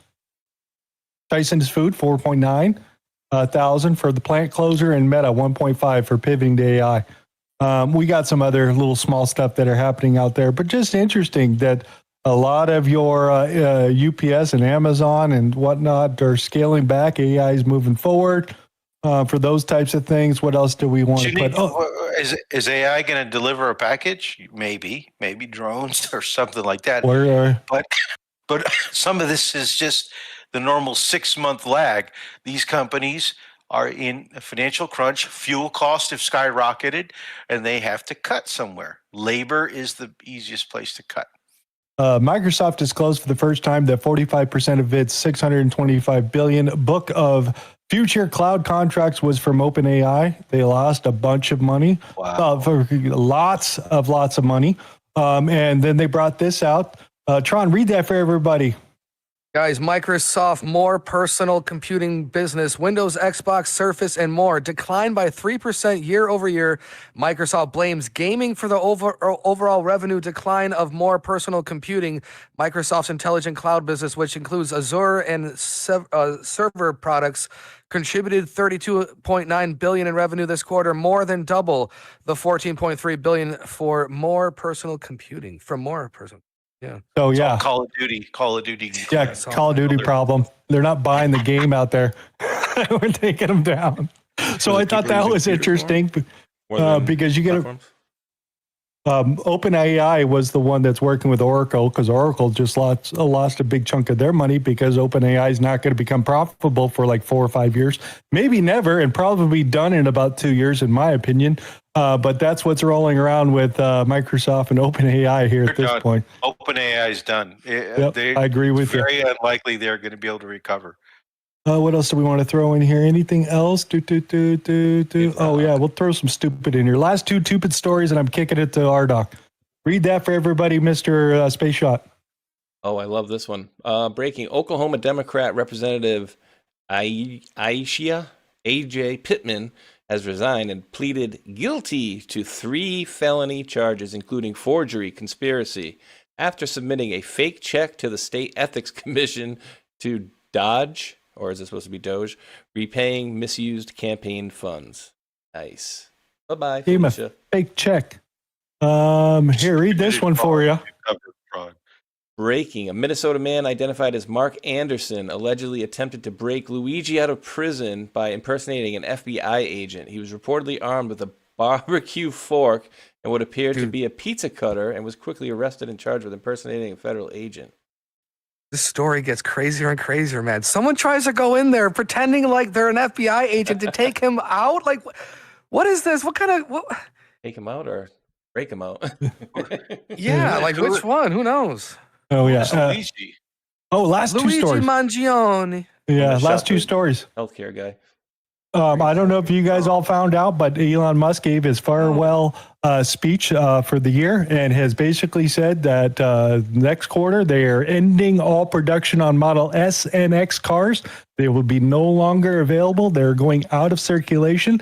He's turning the Fremont factory where these 2 cars are built into ones for his Optimus steel. Wow. They're going to build 1,000 units, or 1 million units a year out of this place. He actually has a problem with the batteries too, getting components for the batteries for the automobiles, and the factory in China, the mega factory in China, is going to be slowing production. So there's other decisions going on there. Well, watch what happens when you get to trade in your Tesla for an Optimus. Watch when that happens next. Yeah, read this for everybody, Mr. Tron. Elon Musk made an important point about building a Tesla terafab. Geopolitical risks, quote, even when we look at the best case output out of all our key suppliers, Samsung, TSMC, Micron, it's not enough. In order to remove the probable constraint in 3 to 4 years, we're going to have to build a very big Tesla terafab that includes logic, memory, and packaging domestically. That's going to be very important to ensure we're protected against any geopolitical risks. I think people may be underweighting some of the geopolitical risks that are going to be a major factor in the next few years. Oh yeah, they're going to have to build dams. They're going to have to. That's why all these ultra cities are being discussed for Gaza and on the Tel Aviv coast because of the water supply. China's talking about putting AI fab in space and that's crazy because of the cooling. I mean, it's not. I get it. If you're going to spend billions and billions of dollars, that's feasible. So you could read that one last comment there, Mr. Rdoc. I like that one. Breaking. President Trump says he could nominate Ted Cruz for the Supreme Court. Yeah, I said, I thought that was his calling in life, after Solicitor General, but no. Open spot. Just saying. You get the judge candidate out. Senator Rdoc, yeah, okay, that's fine. Oh my God, that would be awesome. I'd vote for that. We need to switch over. Are you ready for a little commercial there, Mr. Space Shot? Yeah. Some coffee? Yeah, that's about the only thing I got is, 17. 5? Yeah. Yep. Clicking. Marshall.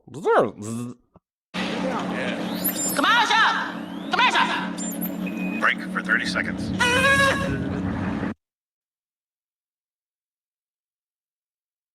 Are you muted? No, I was not muted. Ladies and gentlemen, still haven't tried 1775 coffee? Now's your shot.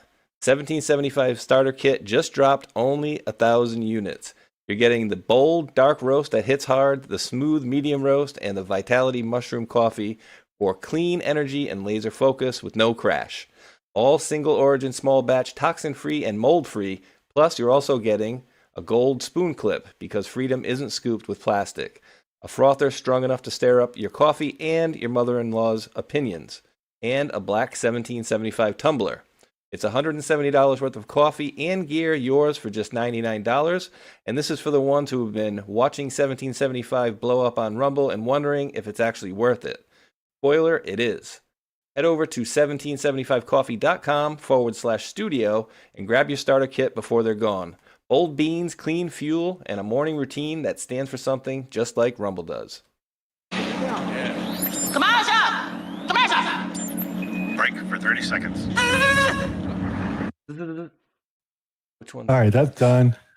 Everything shared. Let's rock. I have to hurry. I see the Parthenon. Is that the Parthenon? Wait. Stop streaming. Acropolis. Watch stream. Yeah, dude, you got that photo. I was hoping you were going to grab this, dude. All right, ready. Let me clear the air out of my throat. So in Europe today, we got snow, 6 inches of snow in like about 4 or 5 hours, and like half it's melted already. But over the last couple of days, we've gotten a lot of snow. This was probably part of the system that hit the U.S. last week and caused some issues and power outages and so on and so forth. Hopefully you made it through. But this was fascinating. This is very rare snow event in Athens at the Acropolis. And I thought that was interesting and worth showing because it's snowing in Greece. Tropical, I don't know if tropical, I guess it is tropical. Anyway, all right, I thought it was pretty cool to start off the show. Okay. All right, let's move it on. Global warming. Yeah. Now this one, it doesn't matter what they're saying, but I'm just going to play it real speed without any kind of volume. But January 25th was somebody's special somebody's special birthday, and it was Zelensky and Podolak. So this is what the reporters went on the street to go ask some regular common people, do they have any birthday wishes for Zelensky? 25 січня у президента України день народження. І давайте дізнаємось у киян, як би вони привітали та що б подарували Зеленському. What would they give Zelensky? Костюм виїзний. Приватну ділянку на крематорії. Crematorium while he's alive. Може трошки клепки якоїсь адекватної. Що закінчити свою каденцію. Можливо, б і нічого. Ну, за що наразі? Дівчинку, пі-пі-пі. Одне привітання. Таблетки від голови. Помаду. Трошечки емпатії до людей. Йому я бачу тепло. От, а ми замерзаємо всім. І він воював би і воював. Трошечки емпатії, трошечки бути людиною. Ой. Щось не хочу нічого хорошого йому цей. Ото ті всі, що зараз, ото мідічі, все, а він же з ними зв'язаний, так не хочу нічого хорошого. Важко слова підібрати, щоб я йому побажав. Гарного нічого. Таку зробив би презентацію з його обіцянок передвиборчих і так далі. Тобто там посадити чи прибрати. Пару-трійку обігрівачів, екофло, ну, коротше, чимось треба грітися. Я би йому подарував Макіавеллі «Государь», Гоббса «Левіафан», ну і Жан-Жака Руссо. 2 квітки. Конфети, вечірники. А щоб він поїхав де-небудь в квартирі танцював. You get the idea. You get the idea. The folks on the street. So basically the protests, not just in Kiev, but in Odessa and everything, have gotten very, very significant. The outcries about the government and the heating problems and the lack of electricity, the infrastructure is basically destroyed. And on Zelensky's birthday, they were not afraid to talk out. Normally, these people would not say anything because of fear. but they're fed up. They're done. Another little interesting, there was an international incident on the border with China and India. It's a hot area we've been watching. This particular individual soldier wanted a piece of gum, and the Chinese soldier had gum and slaps his hand away. So we started an international incident, and but no crisis was averted, and he gave him a piece of gum. All right, so that was a little funny. Ukrainian banker Alexander Adarich was found dead in Italy. I don't have time to go into this, but he was already dead when he was thrown out the window. so there's more to this, and maybe when we have time someday, we'll provide a deeper dig. This I cannot show online here, but basically a video was leaked out of Ukrainian soldiers that are going around collecting the dead bodies. And the reason that the losses are not being reported, I've been trying to explain this to everybody for years now, and they're burning the bodies as they find them instead of presenting them back to the families for burial and for remuneration.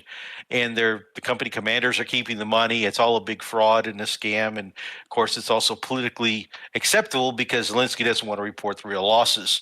But we've had soldier exchanges again approved this week, and there's like 1,000 more Ukrainian dead being returned from the Russian side, 38 dead Russian returned from the Ukrainian side. It's been that way consistently for like 12 months, and it just goes to empirically show the losses on the Ukrainian side are just outrageous. It's just really, really bad. So you have the ability to go see this clip if you want to go watch it, but it's very disturbing, and so on and so forth.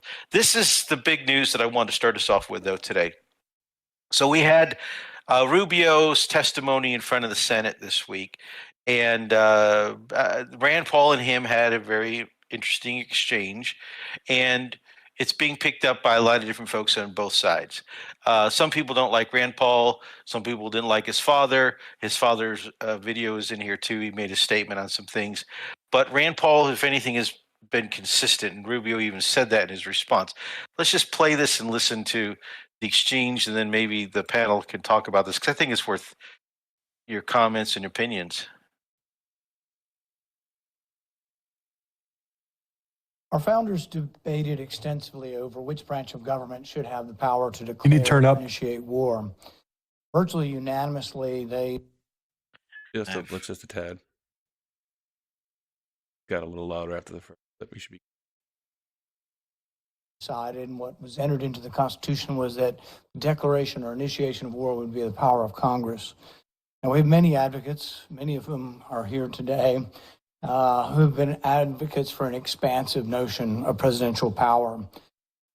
They often argue that wars are not really wars, that they're kinetic actions or drug busts.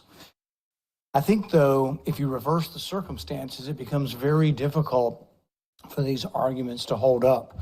So I would ask you, if a foreign country bombed our air defense missiles, captured and removed our president, and blockaded our country, would that be considered an act of war? Well, I think your question is about and I will acknowledge you've been very consistent on all these points the entire career. So let me, no matter who's in charge. So I will point to two things. The first is it's hard for us to conceive that an operation that lasted about 4.5 hours and was a law enforcement operation to capture someone we don't recognize as the head of state, indicted in the United States, wanted with a $50 million bounty. My question would be, if it only took 4 hours to take our president, it's very short, nobody dies on the other side, nobody dies on our side, it's perfect. Would it be an act of war? We just don't believe that this operation comes anywhere close to the constitutional definition of war. But would it be an act of war if someone did it to us? Nobody dies, few casualties, they're in and out. Boom, it's a perfect military operation. Would that be an act of war? Of course it would be an act of war. I'm probably the most anti-war person in the Senate, and I would vote to declare war if someone invaded our country and took our president. So I think we need to at least acknowledge this is a one-way argument. One-way arguments that don't rebound, that you can't apply to yourselves, that cannot be universally applicable, are bad arguments.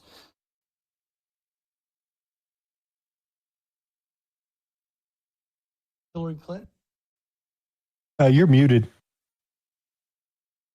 That was the first clip, and let me get the second clip before we get everybody's comments here, and then we'll have some open discussion because I think this is important for us to have this discussion. Said in 2016, Trump wasn't the president. So you have these arguments, and I agree with you. It probably was, and most likely was, most assuredly was a bad election. He wasn't really elected. But at the same time, if that's our predicate, and you don't have to come to us because it's a drug bust, we're just removing somebody, you can see where it leads to, and it leads to chaos. And that's why we have rules like the Constitution, so we don't get so far out there that presidents can do whatever they want. It is this check and balance. And I would argue for 70 years we've been going the wrong way. It isn't just this president, but it's a debate that I think is worth having. Hillary Clinton. Okay, so now just open discussion. What does the Constitution say about who can declare war? What is war? That's kind of the debate at this point. Sorry, go ahead. Since essentially 9/11, the president can pretty much do whatever the hell he wants, and they did that to themselves, unfortunately.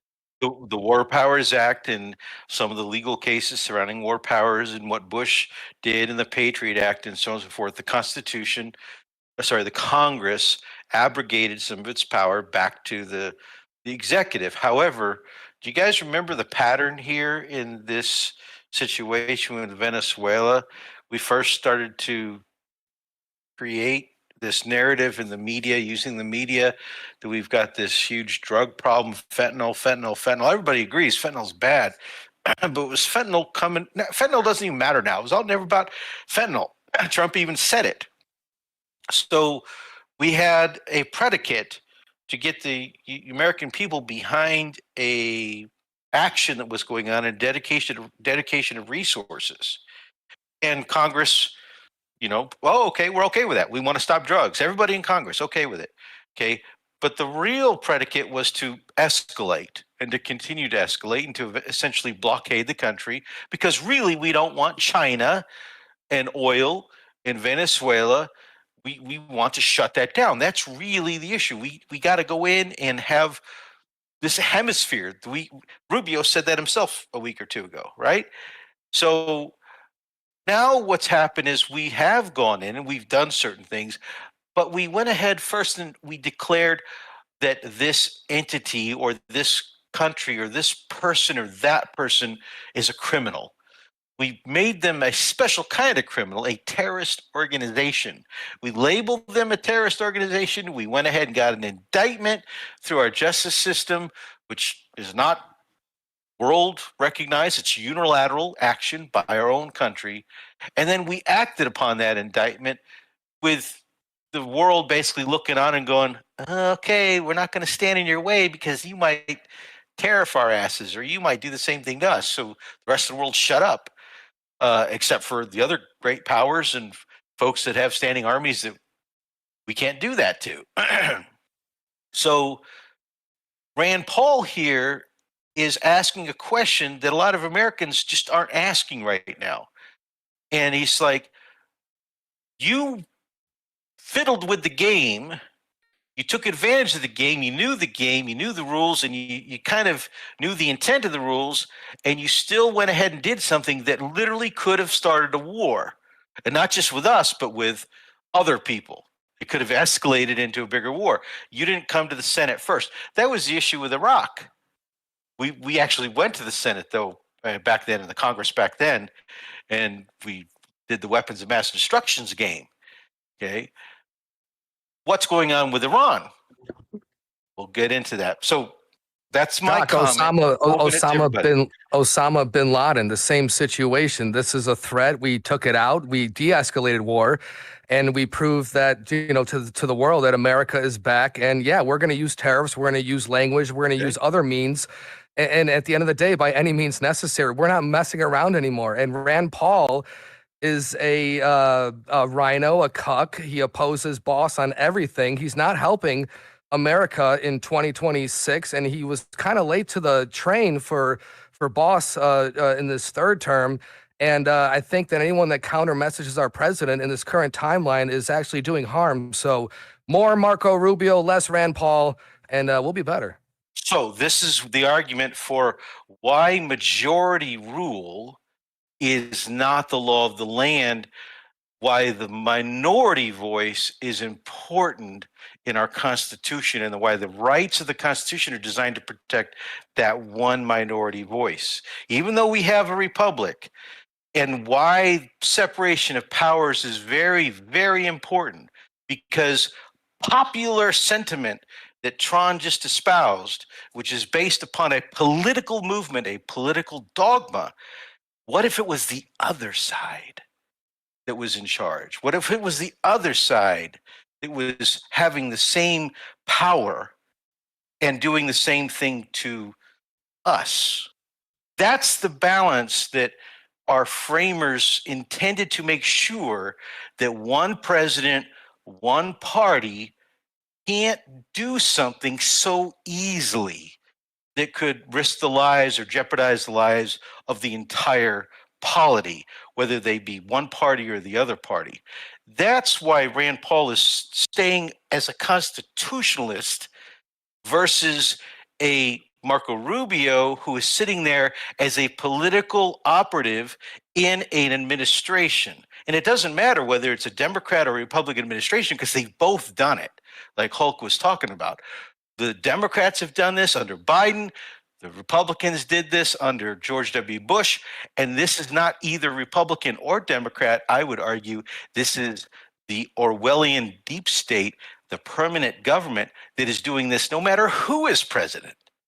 They always do this. Yeah, well, like the thing I'm going to say is nobody follows the Constitution in government. Even though you gave a big lecture about what side is doing this and what side is doing that, I don't care what side of the aisle you're on. I mean, I can't tell you the last time they actually followed the Constitution to the law where we had overwhelming support that we all want to support our government. None of that's happened. So, you know, when you throw a particular administration underneath the bus, whether it's Trump or Obama, whatever it is, none of them are following to the letter of the law of the way the Constitution is going. Who is holding up the Constitution as much as possible right now is Trump and the Republicans and where they're at right now compared to what we've seen what the Democrats have been doing and the control that they've had for the last 40 years. I'm just saying.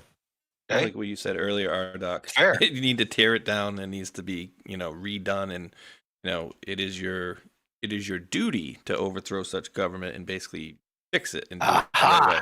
It is so, like this system, the way it is going to go, I believe. And it needs to be Declaration of Independence. When the pains and the trials, and this is something the Q Post talked about, when the pains and the trials are so difficult that the common man, that we the people can no longer suffer under the tyranny, whether that tyranny be this party or this agenda or that agenda, then we as the people, according to the Declaration of Independence and the rights guaranteed thereunder, have the ultimate penultimate right to the supreme sovereign to then overthrow out the shackles of such tyranny. That's what started it, right? How do we not play the game? What makes it more difficult is social media. You got all these different things, and they have the media, wink, wink, for now. And essentially, the social media isn't really congruent to everybody we need one central thing that's not ever shadow banned. Nobody gets censored, like an open source thing where no favors get played. And if you got good information, people will go see you. And if they don't have good information, people won't see you. You know what I mean? Are we at the precipice yet? Are we at my question to Tron? Are we at the precipice yet? No, there's no precipice yet. We're building up, baby. We're still building. Well, the best part is that the precipice is here. It's everywhere. It's it's unknowing and it's knowing. It's happening in real time, and whatever happens next is part of God's plan at the end of the day. Because we don't have a country left over without justice. We don't have a country without our Constitution enforced, and that's where we're at, man. Okay, so you just said something really important, and this is why I wanted to go with this, because the whole of the international and everything kind of follows from it as to what direction we may be going. What is the decision that we have to make before we go off the precipice? Let's call the precipice what I think it is: mutually assured destruction. We just wipe ourselves off, and another planet somewhere else start this process again. What is that decision that we have to come to agree collectively, not as a single country, but as humanity. What is that decision? That's too deep. I don't know. That America is the only one, or that China is the only one? No, this is where I said long time ago, the only decision we have is self versus selflessness. That's it. Yeah. If we can't get to that as a humanity and stop seeing ourselves as different, as unique, or as better, we will never survive as a humanity. Never. Will always be wars, and the game will just continue. The game of war will just continue on and on and on. How do you stop the game, Hulkast? How do you not play the game? Yeah, you just watch Boss cook, and we'll just take it at stride. That's how we do it. Okay. All right. Moving on, because this was interesting, and I wanted to throw this in the start because Mike Flynn commented on it. Otherwise, you're just a piece of note. So this is National Endowment for Democracy. Clear. This is how we overthrow governments. We fund Ned. Ned goes in, creates and works with NGOs. You know why this got through? Go ahead. Keep going. Go. Well, the Republicans allowed this to get funded out there because they didn't want to renegotiate the bill and then have this being a sticking point for Schumer and all them as holding up and shut down the government itself.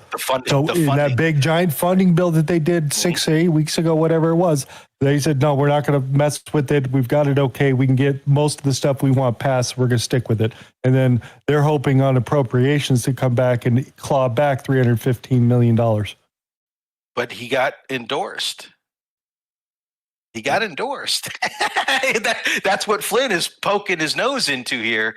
I was just going over the funding, not the direction of everybody or they're supporting. Deep state is deep state. Go ahead. Why would you do that? What is Ned?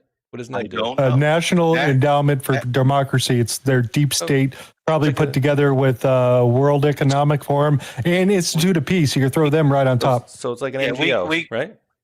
They're different. We actually go in. Like this is what's her name? The cookie lady, right? Samantha?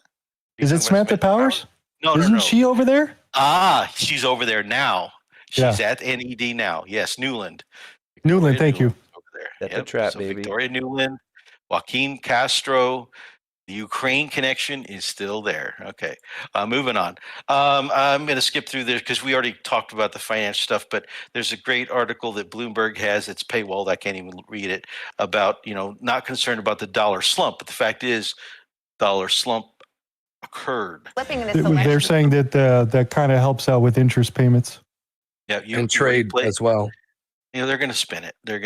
A strong dollar is important for national security, but you got to balance it because of trade, international trade. And then with tariffs on top of that, it also does some things. So that it creates some things. But in terms of the overall global economy, you've got the European Central Bank Executive Board member, and remember, ECB, I'm going to bring that back up in a little bit, Piero Cipollone warned that global turbulence would hit the euro area. So Europe's very concerned about the economy and what's happening. They're realizing what we've been saying all along on this show is Europe has been deindustrialized, been economically wiped out. They've washed all this money through Ukraine. They've destroyed their economies. They've cut off their trade relationships with other places around the world. And the West, collectively the West, is in a trouble zone in terms of economic things. This is before Trump came into office, and Trump may be trying to fix it. Did you just happen to see European Union put a $68 billion fine against Elon Musk because yes, we got that. The X. You have 45 that? billion. 45 billion. I talked about it last week, and I'll briefly touch on it. Okay, you covered the gold situation. So global official gold holdings went up. So this is dated the 29th. So this is today. So everybody started buying gold. Of course, it's gold price going down. Buy. Cheap. So their official treasuries in these European central banks and other central banks are being stuffed full of gold. Okay, when the price is down, and gold and silver. This was just the day before when gold prices were going through the roof, but now it's dropped. This interesting note: research it on your own. Deutsche Bank, and this Deutsche Bank connection to other things that tie into the political doings of Epstein, that tie into a lot of other things, is important to remember. We don't have time to go into it today, but they got busted for money laundering. Interesting. Yeah, money laundering. A lot of that going around, and the banks, the traditional banks, have been doing it for the first time. And since 2023, the dollar fell below the 75 ruble mark. It's been floating around 75, 76, 77, 78, and then it's now dropped down. So this is an interesting metric because people watch this stuff around the world. May not matter to us here in the States, whatever, but anyway, a little quick note. We're not going to go into detail. Trump is raising tariffs on South Korea, autos, lumber, pharma, and other things due to the stalled trade deal. Get your act together, South Korea. I'm going to hit you with tariffs, and the game is on, right? I got an offer you can't refuse. Whoops, what happened? There we go. Also related to Cuba, so we told you Cuba was coming right after Venezuela. It's our hemisphere, damn it, and you better not have any foreign influence. And this is something Marco has wanted for years. He's wanted to take down Cuba. This is like his wish. And so we may be we're threatening Cuba. We're imposing a oil blockade, an oil embargo on Cuba, and we're basically saying any countries that are doing stuff, moving oil, we're going to tariff you, we're going to do whatever, et cetera, et cetera. Go ahead. They've been dark for the last couple of weeks. Since they're out of money, they're not paying the big generator ships that sit offshore and feed power to the country. All of those have left. Yeah. So, this is again spheres of control. Zones of control, spheres of influence at play in our hemisphere. It's our hemisphere, damn it. Don't fuck with it. All right, Canada. Mark Carney. We got to replay this, and this is Davos. We played it for you last week, but we got to play it again because it becomes really important for what's going on this week. Really quick. Yep. Hey, you don't have to click back to it, but the last story there, talking about Cuba. Remind me, who were the guys' nationalities that were protecting Maduro? They were Cubans. Yes. Oh, and we couldn't play the video last week. When they repatriated all the bodies and they had this little ceremony with everything like that. Anyway, over in Venezuela or Cuba? Cuba. They brought the Cuban security team back in boxes. Blah blah blah. Okay. All right. All right. Yeah. Cuba and Venezuela have deep ties. No playing around. Cuba, Russia, Venezuela have deep ties. China and Venezuela have very deep ties. When did that start? It's again Cuba and them in Venezuela, you think roughly? We have been talking about it since 2018, 2019, but it's been going on since 2000. Well, it's been going on for years. But China has been working at food supply and oil supply. And Russia was in there doing gold and oil, and Obama was messing around in this, and we were doing stuff to get China a leg up, and this is all deep state stuff. So their influence and their growth occurred at the same time that we were monkeying around down there in Venezuela, before Chavez, after Chavez, and it grew after Chavez, of course, because the U.S. sanctioned and we wouldn't do business. We wouldn't buy their oil. So somebody had to buy the oil. China and Russia were all too happy just to do business with them and fill the gap. All right. Reminder of what Prime Minister Carney let the cat out of the bag about this illusion that the world has been living under, the Western world has been living under. The story of the international rules-based order was partially false. That the strongest would exempt themselves when convenient, that trade rules were enforced asymmetrically. And we knew that international law applied with varying rigor depending on the identity of the accused or the victim. This fiction was useful, and American hegemony in particular helped provide public goods, open sea lanes, a stable financial system, collective security, and support for frameworks for resolving disputes. So we placed the sign in the window. We participated in the rituals. And we largely avoided calling out the gaps between rhetoric and reality. This bargain no longer works. Let me be direct. We are in the midst of a rupture, not a transition. Over the past 2 decades, a series of crises in finance, health, energy, and geopolitics have laid bare the risks of extreme global integration. But more recently, great powers have begun using economic integration as weapons. Tariffs as leverage, financial infrastructure as coercion, supply chains as vulnerabilities to be exploited. You cannot live within the lie of mutual benefit through integration when integration becomes the source of your subordination. All right, now, that's Mark Carney, Canada. This pissed off Trump. We talked about this last week. It pissed off Trump a lot. And so we had a row develop between these two, and it became public. I don't know about over there in the States, but it was reported here in Europe and War of words between the leaders of the United States and Canada has escalated. President Trump says Canada is now not welcome to his board of peace, and this after Prime Minister Mark Carney hit back at Trump's claim that Canada lives because of the United States. Well, during his speech at the World Economic Forum, Trump has claimed that Carney was not grateful during his Davos speech. Carney responded in a national address crediting Canadians for a thriving Canada. Listen to this. We get the idea. I mean, you can go back and watch the clip. Trump and Carney started going after it. Trump says, "You're not going to be on my board of peace anymore," okay? Carney and Trump have a phone call, and Carney reiterates, even though the White House and the media start reporting a positive spin on some things, saying Carney backed down to Trump and so on and so forth. Well, Carney gets out there and he's like, no, I meant what I said in Davos. And this sentiment of what Canada is doing and challenging Donald Trump has now carried over to Europe. And we're going to get into that in just a second and discuss what's the ramifications it's having. So Canada has no intent, is not pursuing free trade with China, because that's where Mark Carney went.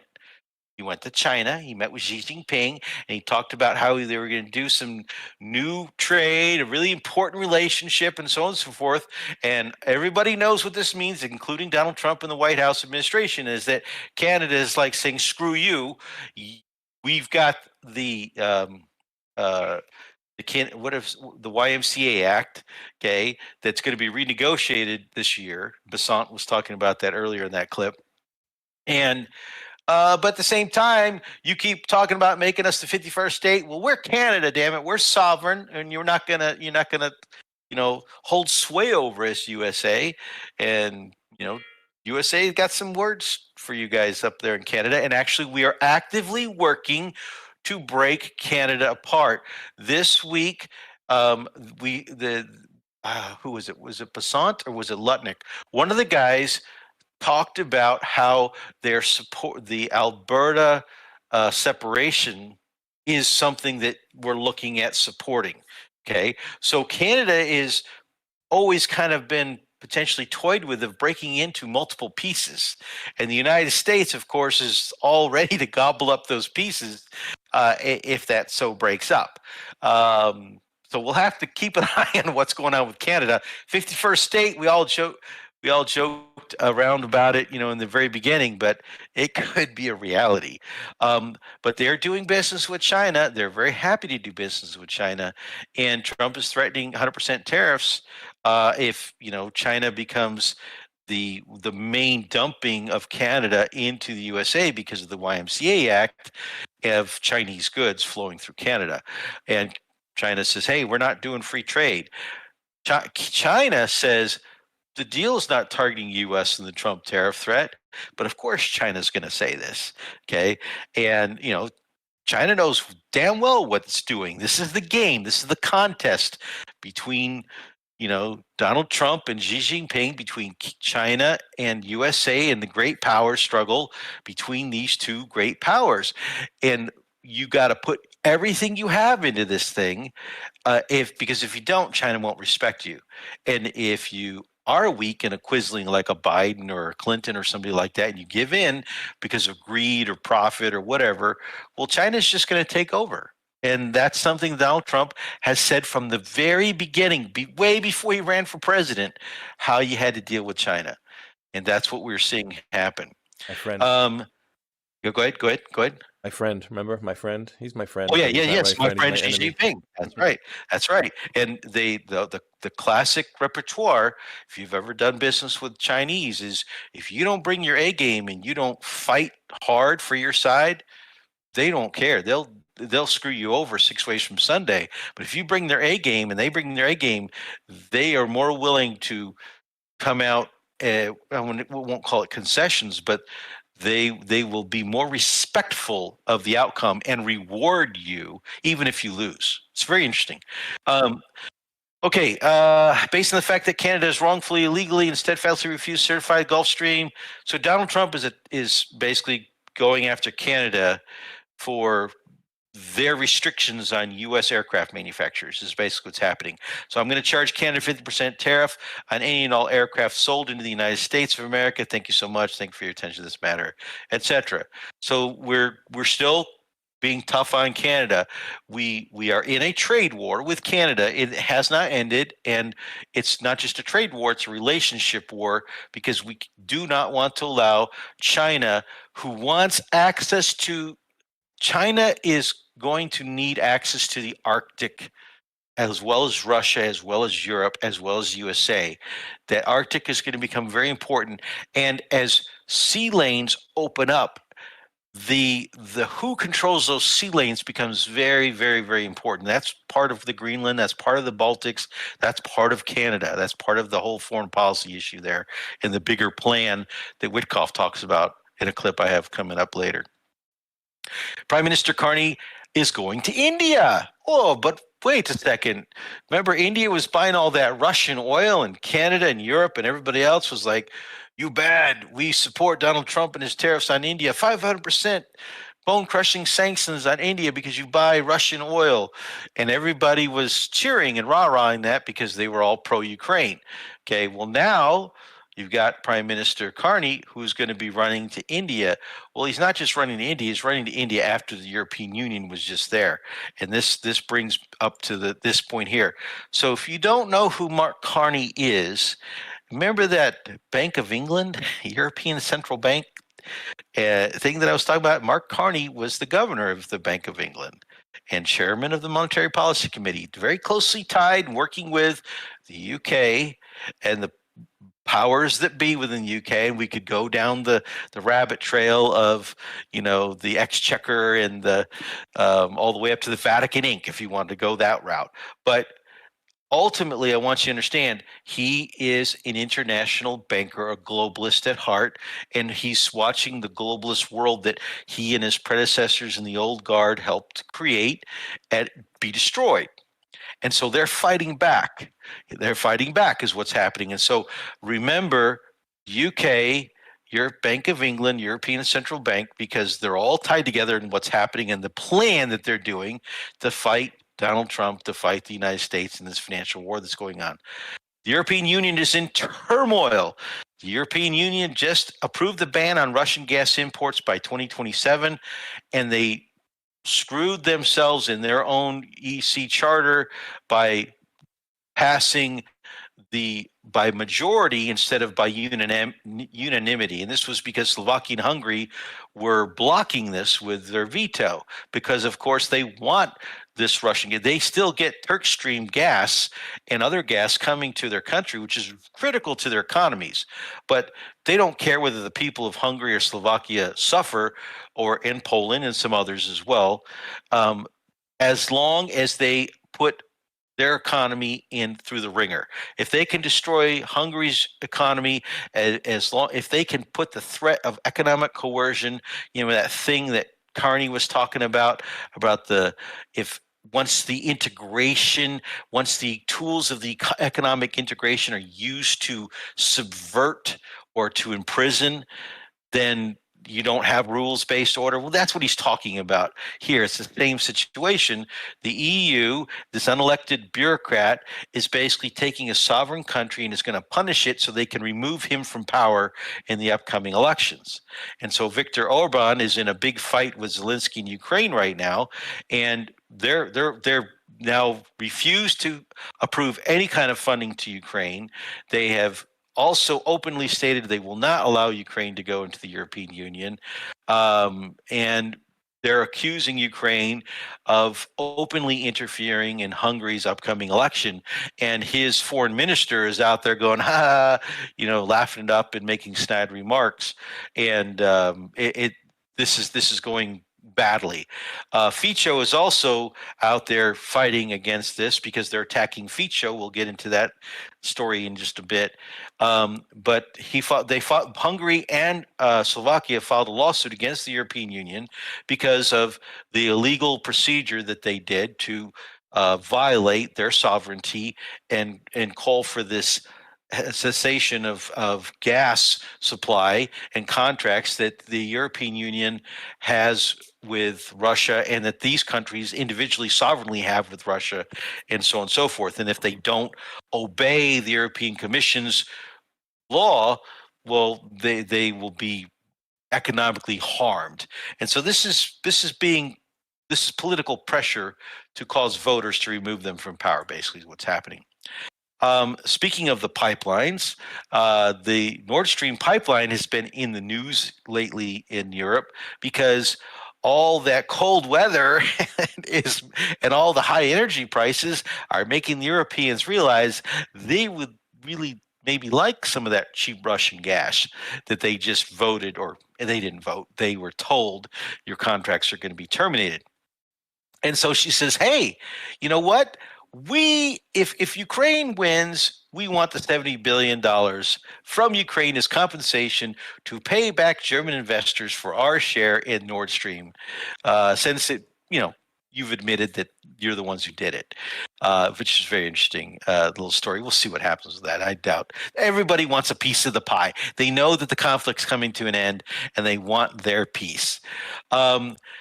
So the Prime Minister, I think she's the Prime Minister of Denmark, Danish Prime Minister Mette Frederiksen, proposes to return to assisting Ukraine. So she was all about European sovereignty, European unanimity. The USA is attacking the European Union and who we are as Europeans.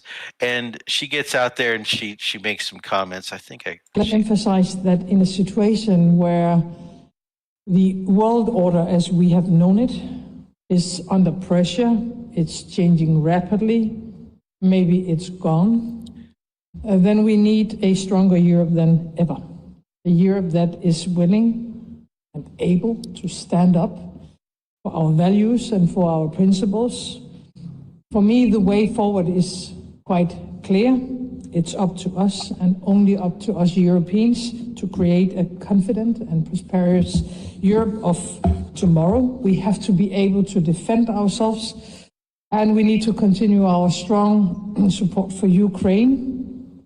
We have to do it more attractive to do business in Europe.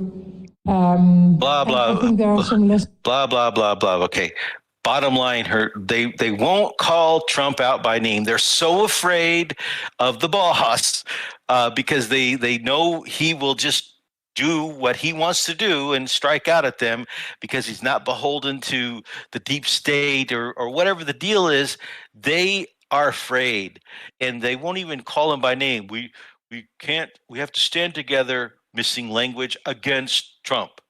That's the missing piece. They are doing things behind the scenes to coalesce, to try to figure out a solution, but they are in such disarray. They are in such a greedy situation. They've destroyed their economies. They have been vassal states to the deep state of the U.S. for so long that they don't know how to get out of this malaise. And that's what she's complaining about and crying about. Well, she's not the only one complaining and crying about it. Kaya Kallas also joined in just today, I believe this was at. Oh, no, this is yesterday. And let's listen to what this wonderful, she's on her way out the door. She's on her way out the door. Let me be very clear. Yeah, be we clear. want strong transatlantic ties.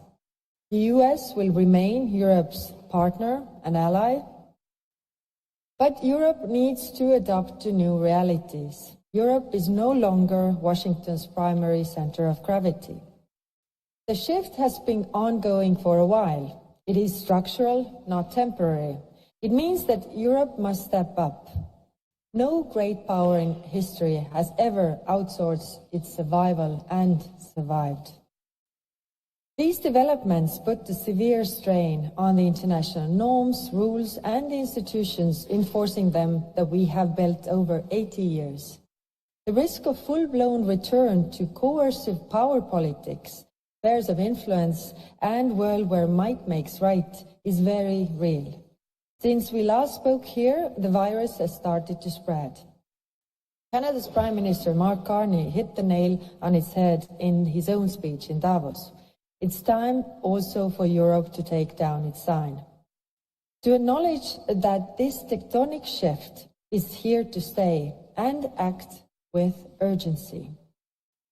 When I was a schoolgirl in Estonia, before anyone had He goes on to talk about first bell, second bell, third bell, etc.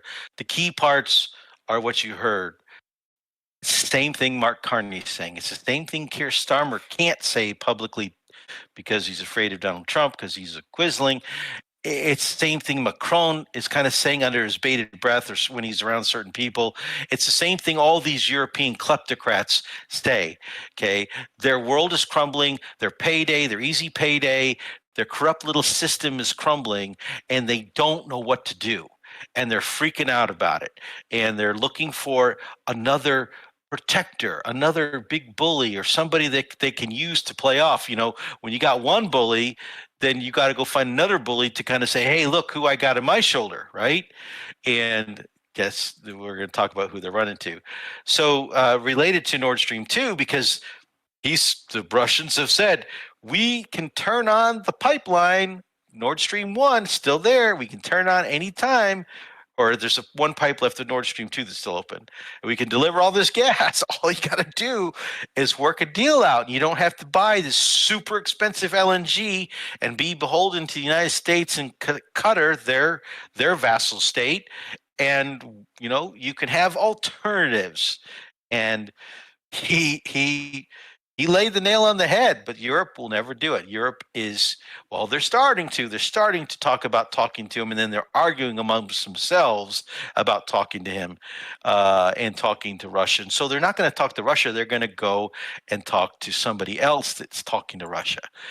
Not going to go into zero hedge, but EU's trying to build a Twitter X competitor, which has censorship built in. So absolutely amazing. And when she got back from her trip to India, which we're going to talk about, they are working to replace all the U.S. tech giants like Amazon, Azure, Google Cloud with homegrown European initiatives, right?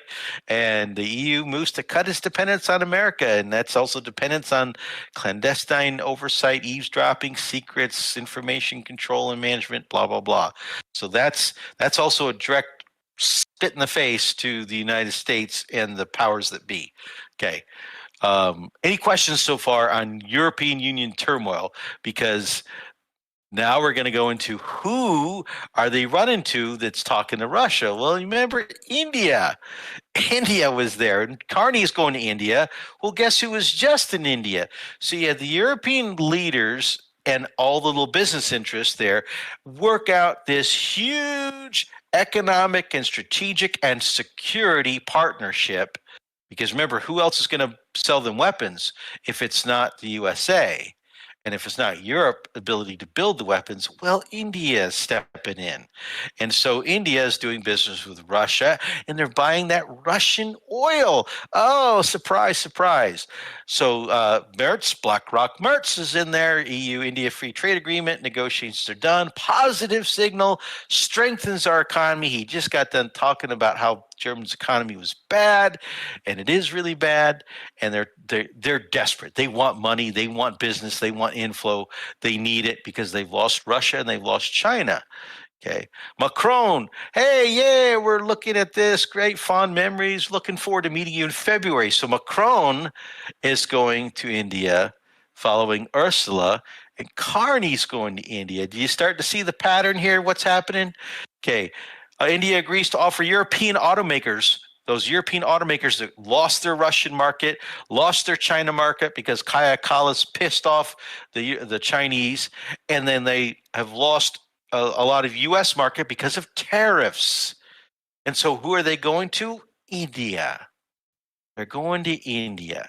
And on the flip side of this great deal that European Union Ursula von der Leyen is espousing, well, they're going to allow a bunch of Indians all into the European Union. Yay! You used to be able to go to the U.S., you used to go to Canada. You know, you had your issues with Canada. Well, guess what? We'll welcome you with open arms, just like all the Syrians, the Somalis, and the other refugees. We need people in places like Italy and elsewhere. Come, Indians, take our jobs from our youth, where the unemployment rate is as high as 15%. Okay, and that's what this individual here is posting, is that, yeah, we're going to bring all these individuals into our European Union, into our European countries, just like happened in many cycles over the past, and it's going to decimate the job market for the Europeans that are already here. And that's the immigration doors that Donald Trump talks about that Europe has to fix. Well, they got to trade one thing for another. They got to have money. They got to have jobs. They got to have trade with somebody other than the U.S. or Russia or China. India is the only one, maybe. And the price for that, you bring Indian citizens into your country. See how sneaky that is? India's sneaky. So this goes into some detail about why this situation is going to be very bad for Europe. So this deal that she's touting, that businesses are all excited about, that brings lots of dollars and trade and makes people wealthy, and the Russian gas coming through India makes a lot of these traders a lot of money, and a lot of these rich politicians a lot of money. It will destroy the common people of Europe. And it's similar to the Mercosur deal that she just touted and they signed last week, I believe, or the week before, that's basically going to decimate the European farmers. So Europe is screwed. And this leadership team that's doing it is absolutely amazing. And Donald Trump knows it, and he's making sure that he's taking advantage of it, because if the U.S. doesn't step up and be strong in and of itself, the Europeans will drag it down with it, 100%. All right, where else are they turning? Well, they're turning to China. So they've tucked tail between their legs, and this is the story you're talking about, Hulk. So I'll dig into this some more, reach out to some folks, but China's never been my strong suit. Zheng Yoxia, is it Yoxia? Bless you. Or Yoxia? Anyway, was leaking secrets, nuclear secrets of some kind to the United States. He's been relieved. He could have been one of the opposition, one of the deep state oppositions to Xi Jinping. They exist, just like they exist in our government, exist in Russian government, so on and so forth.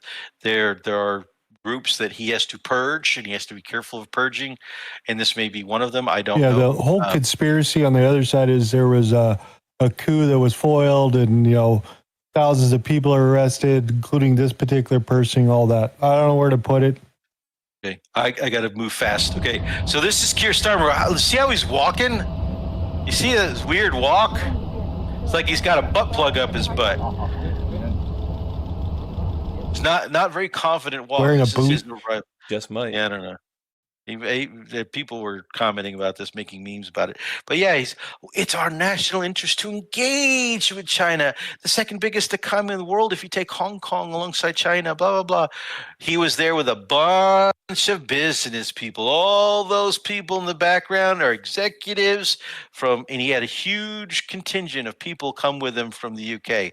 UK's desperate for trade because they're trapped with trade with the U.S. And they're looking. 1 month ago, he was bad-mouthing Xi Jinping, and now he's there kissing Xi Jinping's ass. Okay, and the Chinese are upset about it too. China, European Union, France, how Beijing turned down EU's von der Leyen on French president's recent trip to China. So back when Macron went there in December, when Ursula von der Leyen, you remember she got rejected and kind of stuck outside the door? I mean, and some of her people from the European Union weren't even allowed to come, so they canceled the trip and they didn't even fly there. So it's been a really bad relationship since Ursula and Kaja Kallas kind of screwed the relationships with China.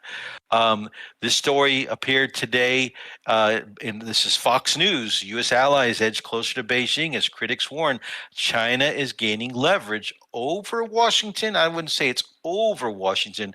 I would say that that the leverage is being given to them to be able to have trade relations with these other powers and these other countries as an alternative, and these people will have to play each other off because they are Thucydides, great powers do what they want and everybody else does what they can. And that's what's happening in Europe, and that's what's happening in the rest of the global south. Is countries like Venezuela, they can't fight the USA, they can't fight Russia, they can't fight China. Iran, that's a little different. We'll get into Iran in just a second. But we'll see what happens there.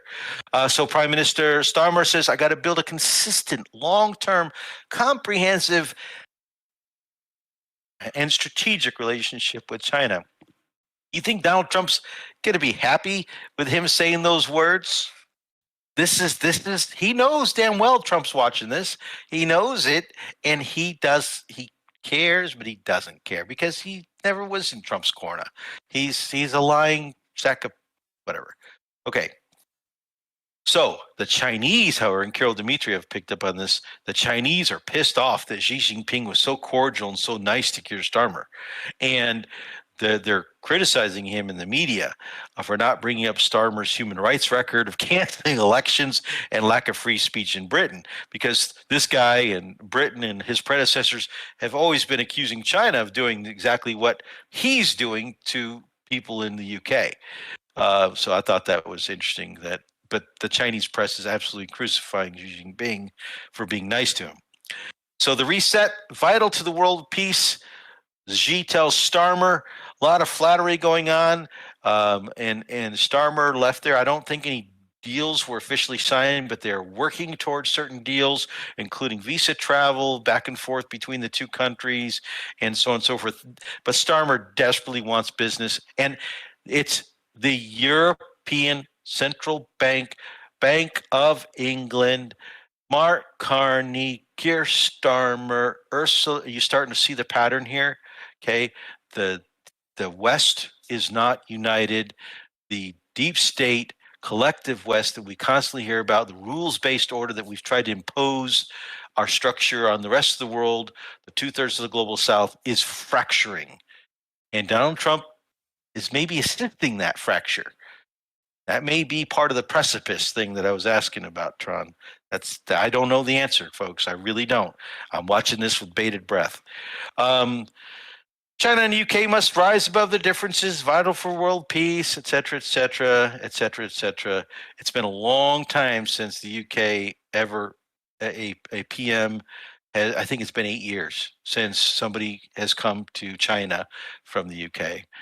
That's a pretty long time for relations. All right, moving into a trilateral meeting. So, whoops. What did I do? Okay, trilateral talks in Abu Dhabi happened. UAE, Mohammed bin Zayed there was mediating, and you had Kushner and Witkoff there, and they had great meetings. It was mostly military, though, and not only just military, but it was also the clandestine services of these countries meeting and talking and working on very specific details of security agreement or security details related to territorial control and how certain territory would be done and so on and so forth. And they're working towards the peace situation. So White House, after the talks, characterized the discussions as productive.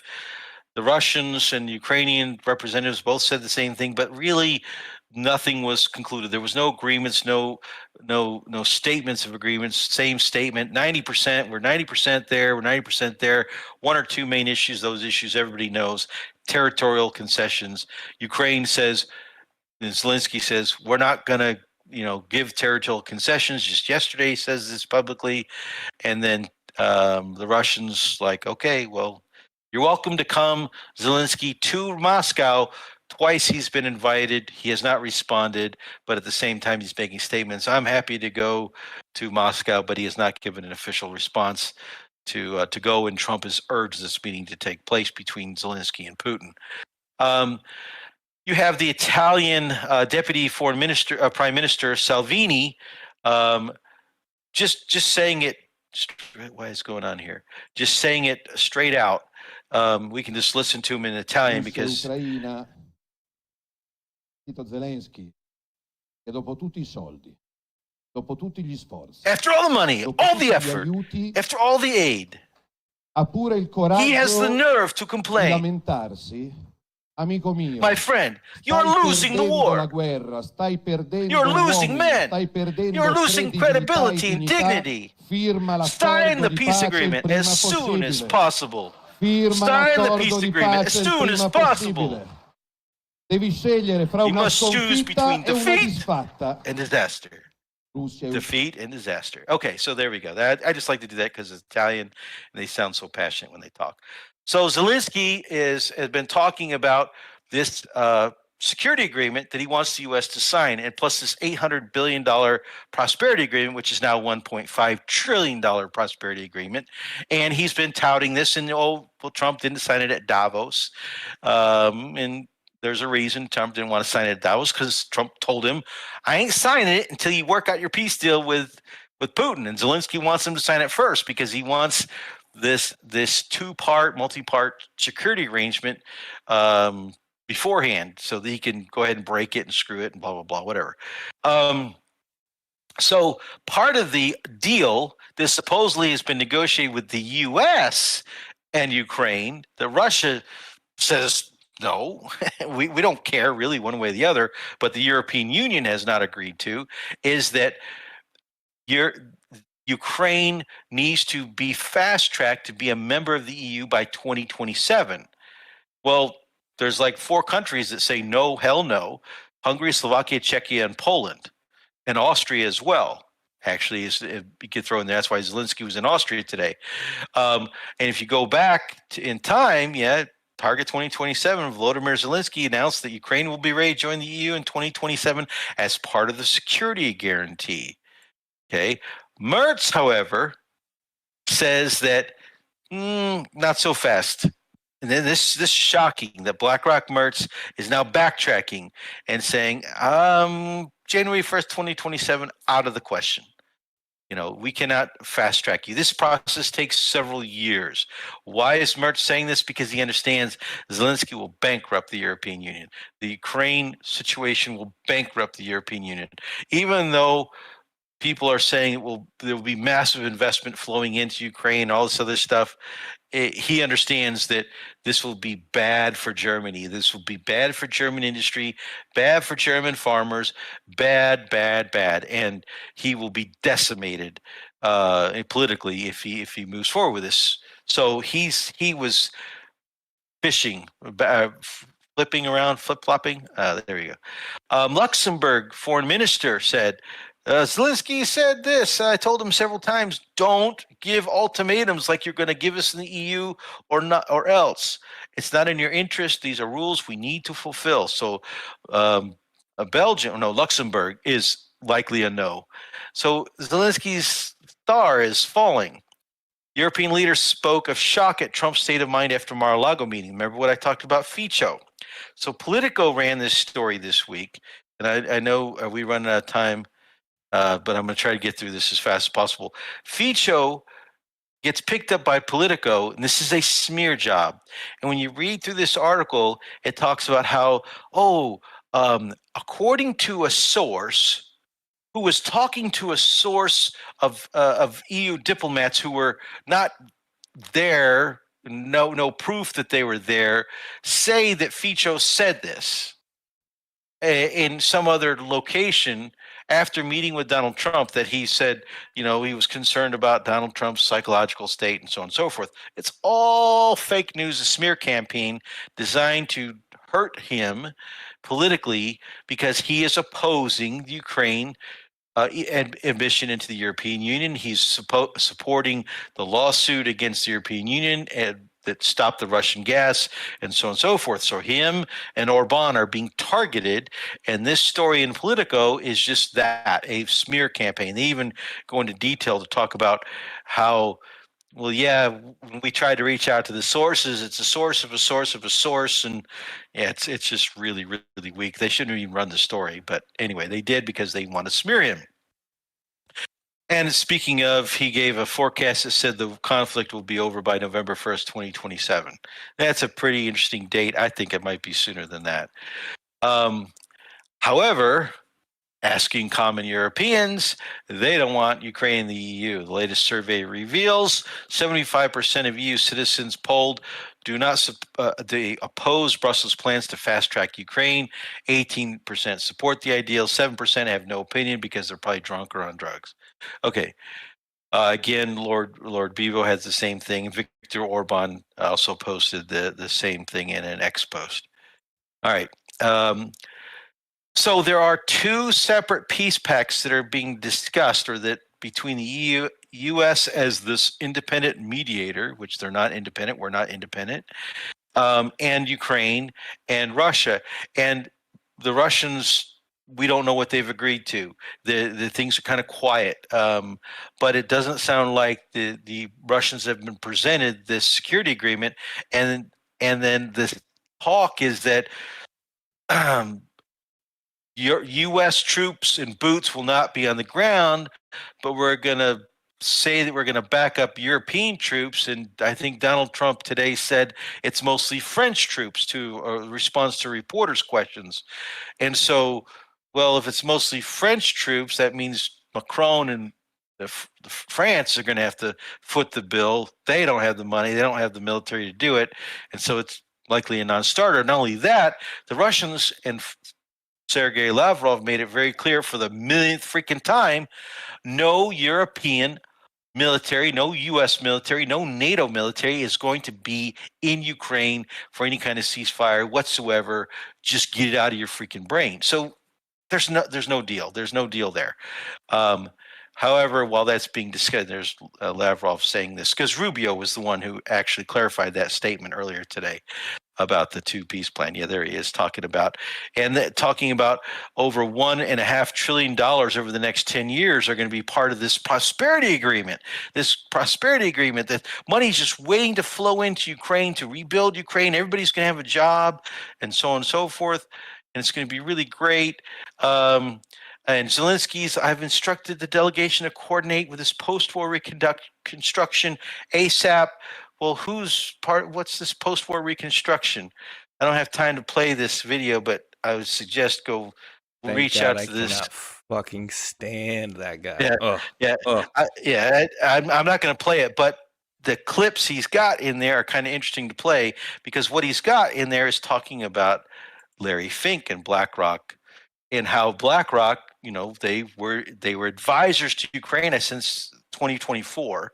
I think in 2024 is when Larry Fink is kind of appointed into Ukraine as their economic advisor. Okay, and I think there's somebody else in there now that was part of the German political team as well. And he's over there and he's getting hungry and he wants to make money. BlackRock's, just like we did in Iraq, just like we do it in Venezuela, we got our U.S. corporations and global multinationals ready to go in there and feeding frenzy. What did Q say is the whole process? We make war, we break things, and we go in, we we rebuild it. The banks make money on the whole chain, and we do it all over again. Okay, that's the way the game of war works. So Larry Fink is in there, and yeah, the Trump administration and the Zelensky team, they've got him as an advisor, and he is part of the official team that's advising. And surprise, surprise, today was announced that there's a $140 million loss at BlackRock, and some issues going on with some of the aspects of their business related to private credit. Now, they have probably already been pre-selling deals to investors and holding those deals up that were being done with Dragon Capital and some of these other companies we talked about over the years to go in and invest in Ukraine. That they've been a whole corrupt industry ready to go in and take all these politicians' money and other state money and go in there and do things and make their 10%, 20, 30%, whatever. Okay. That's the game that's being played. And when you're talking about $1.5 trillion, that's a lot of 10%. Okay. So in addition to that, you've got a news story breaking today that Zelensky has got $3 billion that have been corruptly stolen through some stuff because of the way the EU was structuring some things related to hiding Ukraine's ownership in a 1% stake in AstraZeneca. So this is a story to watch, and we'll see where it goes. Bad weather's coming to Ukraine. This is very important because the deal that was announced today, and this is the power structure in Ukraine, it's all wiped out and blown apart. They've got bad problems. But yesterday or the day before, Telegram channels started talking about how there's some sort of energy ceasefire. And the Russians were silent on it, but the Ukrainian back channels were talking about this energy ceasefire that's been agreed to. And then finally, Peskov was asked about it, and he didn't make any comments. And then Volodymyr Zelensky says, "Hey, I just found out about it on X, and the POTUS made a comment, and that's how I found out about it. Nobody contacted me about it, but we got this energy ceasefire in place."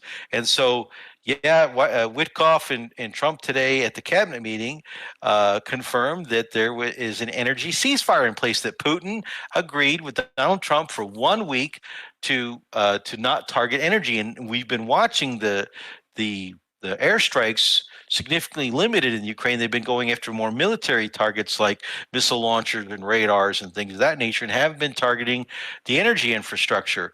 Well, that energy ceasefire ends the day after the talks conclude, the second round of talks in Abu Dhabi. So the second round of talks, of which Kushner and Witkoff will not be part of. And so this agreement was not to fire in Kiev and the cities and towns because of the cold weather. Well, the extreme cold weather starts tomorrow night, and it will go into next week. So we're going to be paying close attention to this, because if the talks don't go well, then the energy ceasefire ends. The timing of that ends just as the cold weather is starting, and we could see some bad stuff. So keep your eyes on things, because Zelensky is under tremendous pressure by both Trump and Putin and by Europe to get the freaking deal signed. And we'll see what happens. It could be a big, monumental week. Syria, we're going to pass by. Al-Jalani was in Russia. They're talking about the U.S. base. He's toxic. Nobody, they have to be around him, but they don't want to be around him. It's kind of funny and ironic, but anyway, we've talked about that. A threat against Iraq. Make Iraq great again, but if you elect Nouri al-Maliki as prime minister and he's leading in the polls pretty significantly, well, we don't like this. We don't like this. It's not aligned with American U.S. ideologies, policies. And even though you're a democracy and you can do what the hell you want, we may not be there to help you. Well, it's more than that. It's basically, we have your money and we will take it and we will sanction you if you don't elect who we want.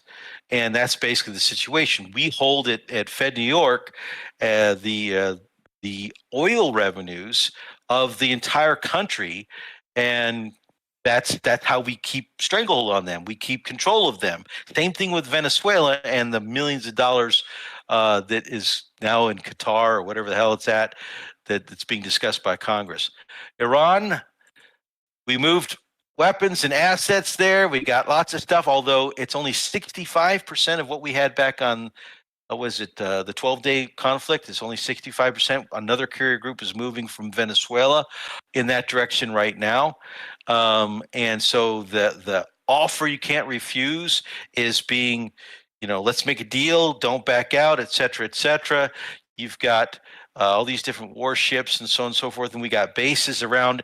And of course, Rubio was asked about, that's the other thing. The United States declared the Iraqi Revolution, the Islamic Revolutionary Guard Corps, as a terrorist organization, just like we did in Venezuela, and so has Europe. France and Spain were blocking it, but they backed down after the U.S. talked to them, after we pressured them, and now Europe has declared them as well.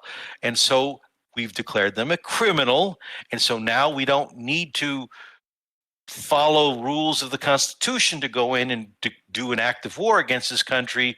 We can go in and do some things because we're going after criminal terrorists. Do you see how that works? That pattern is there. So Trump gave Iran a 24-hour ultimatum to give up nuclear and ballistic program. Well, Edward Dowd is asking, hey, wait a second, I thought we destroyed it. Trump said it's completely obliterated. It's gone. It's destroyed. Okay. And then you have, of course, Rand Paul's dad, Ron Paul.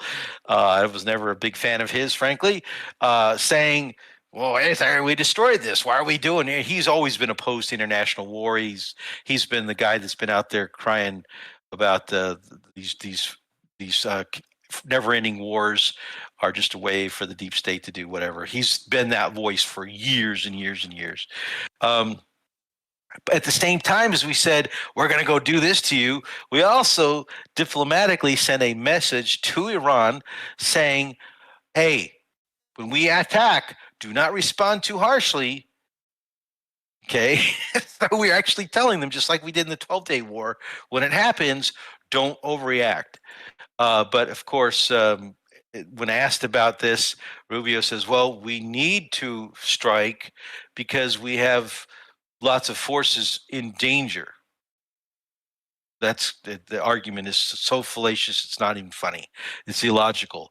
We have put soldiers there because that's what we do. We put bases in areas where they're potentially in areas of zones of danger where we're trying to maintain military force and project power and to kind of keep peace and make sure people have a deterrence, know that there's a deterrent force there. But we have to go and attack Iran because Iran has missiles and drones that can attack us. And so we got to go attack Iran first. So we got to put more soldiers to protect the soldiers we have. That's kind of the storyline. Military makes sense. Geopolitical, it's just way to escalate. The U.S., though, however, admits that Iran has the capability to reach these bases, to reach these carriers, and so on and so forth. And not only that, but China is giving them intel. Just like we give intel to Ukraine, China is giving tracking information to Iran, which lacks the satellite capability. And then this story came out today.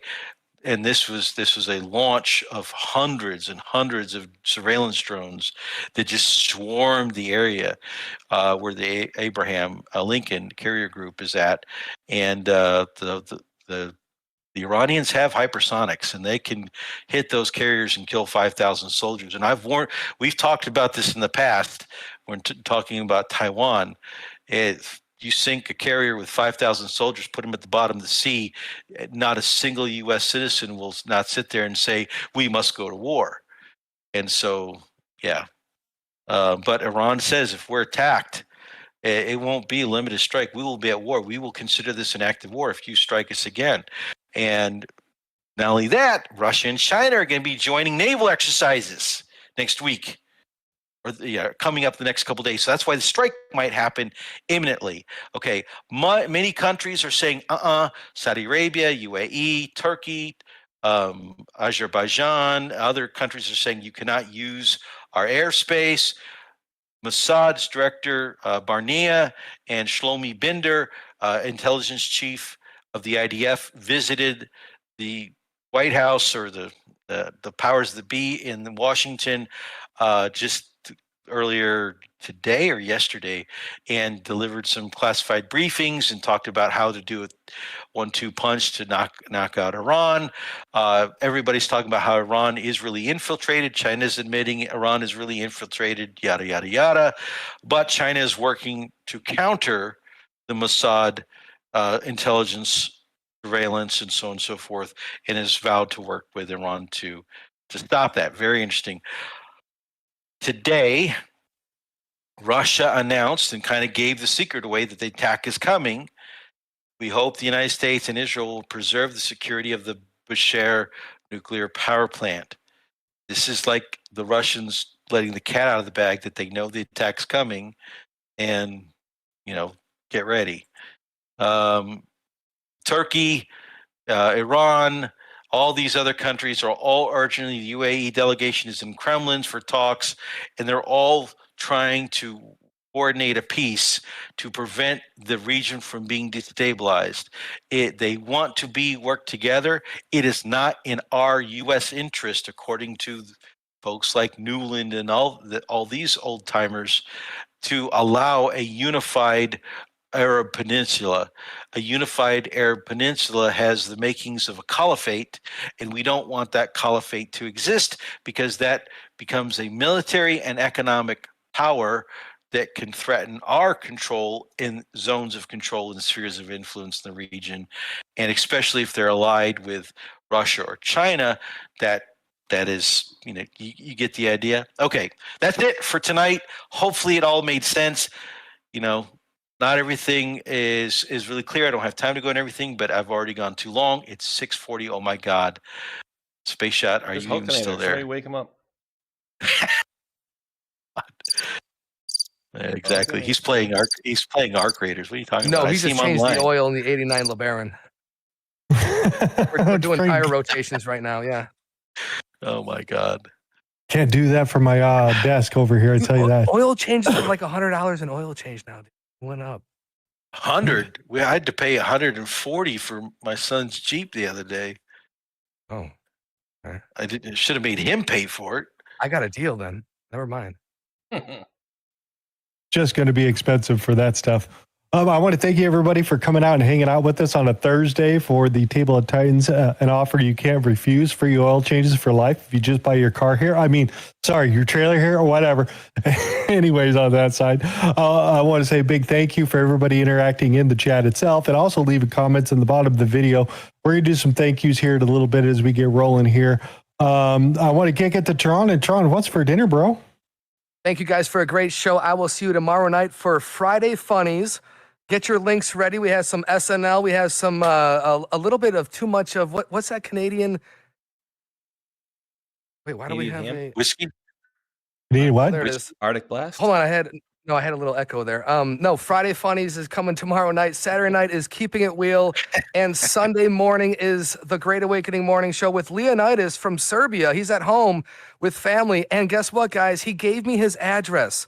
So I'm going to send him the Cash Patel hoodie.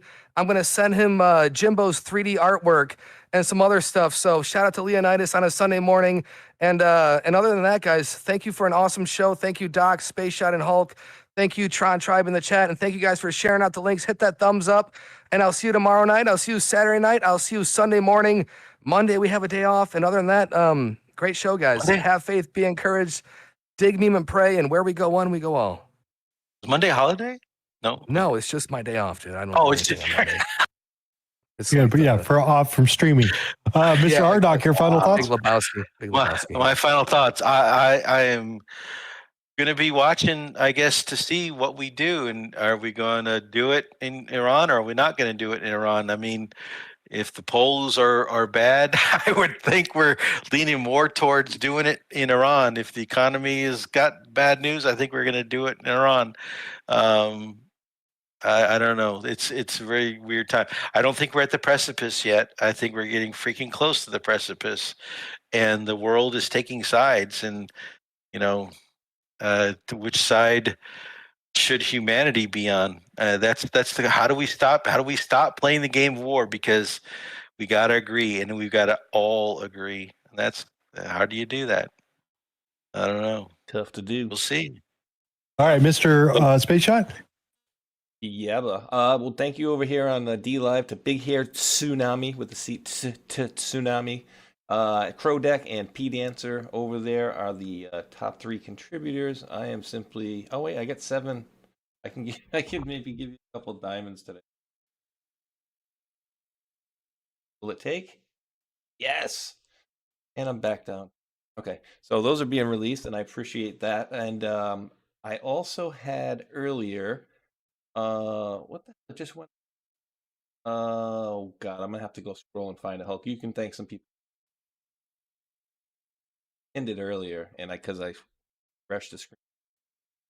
Yeah, thank you for Dal over there for the tip on the Rumble wallet out there, and back over on the pilled side, Willie Break It. Willie Break It donated 117 cold pills. Ohio Kimmy gifted the cookie. Woken Walk gifted the can. Happy Table of Titans.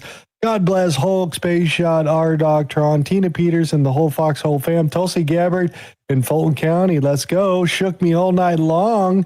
Gifted the can for the God Bless America and Hold the Line. And Where We Go, One We Go All. One Thunder, 130 gold pills. Thank you. Good Dog 45 gifted the can. Woke and Walk with the cookie. Rambo and Friends gave me some shades. Thank you very much. Appreciate it. Woke and Walked a cookie, another cookie, another cookie.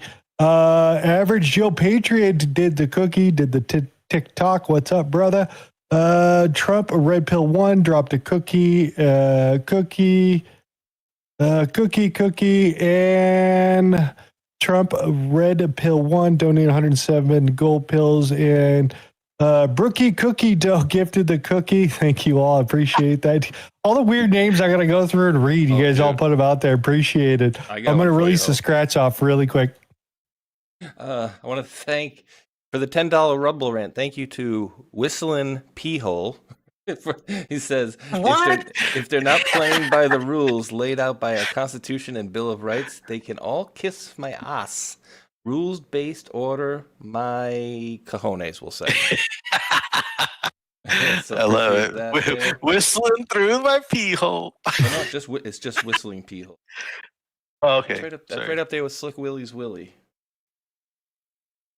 But yeah, thank you guys out there for tuning in. Also, always thank you to the mods. I appreciate your help. Myself, these guys, and many others. Big hat tip to Country and the folks over at Liberty Based News, where we will raid you over to.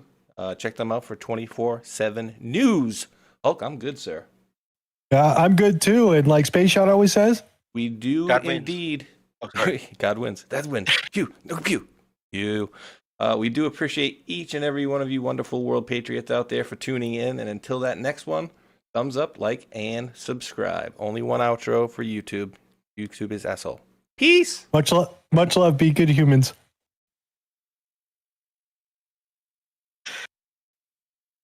I gotta go eat food. I'm starving. Let's go! You're now tuned in to the beat that control the cabal. Got it wrong. We got it where we fit in, right where we belong. The movement is exclusive, so come join the red pillar with this music while you enjoy the song. It's easy to lose it. We've been waiting for so long. No one all we know about common ping pong. Wake the normies up, sleeping with pajamas on. It's time to wake up to the Q phenomenon. Feel the energy, just like the beat I'm rhyming on. The great awakening, it's time to turn the sirens on. Where we go on with no one left behind. The community we formed here is one of a kind. The deep state is scared and they're running out of time, cause the Patriot News got them running from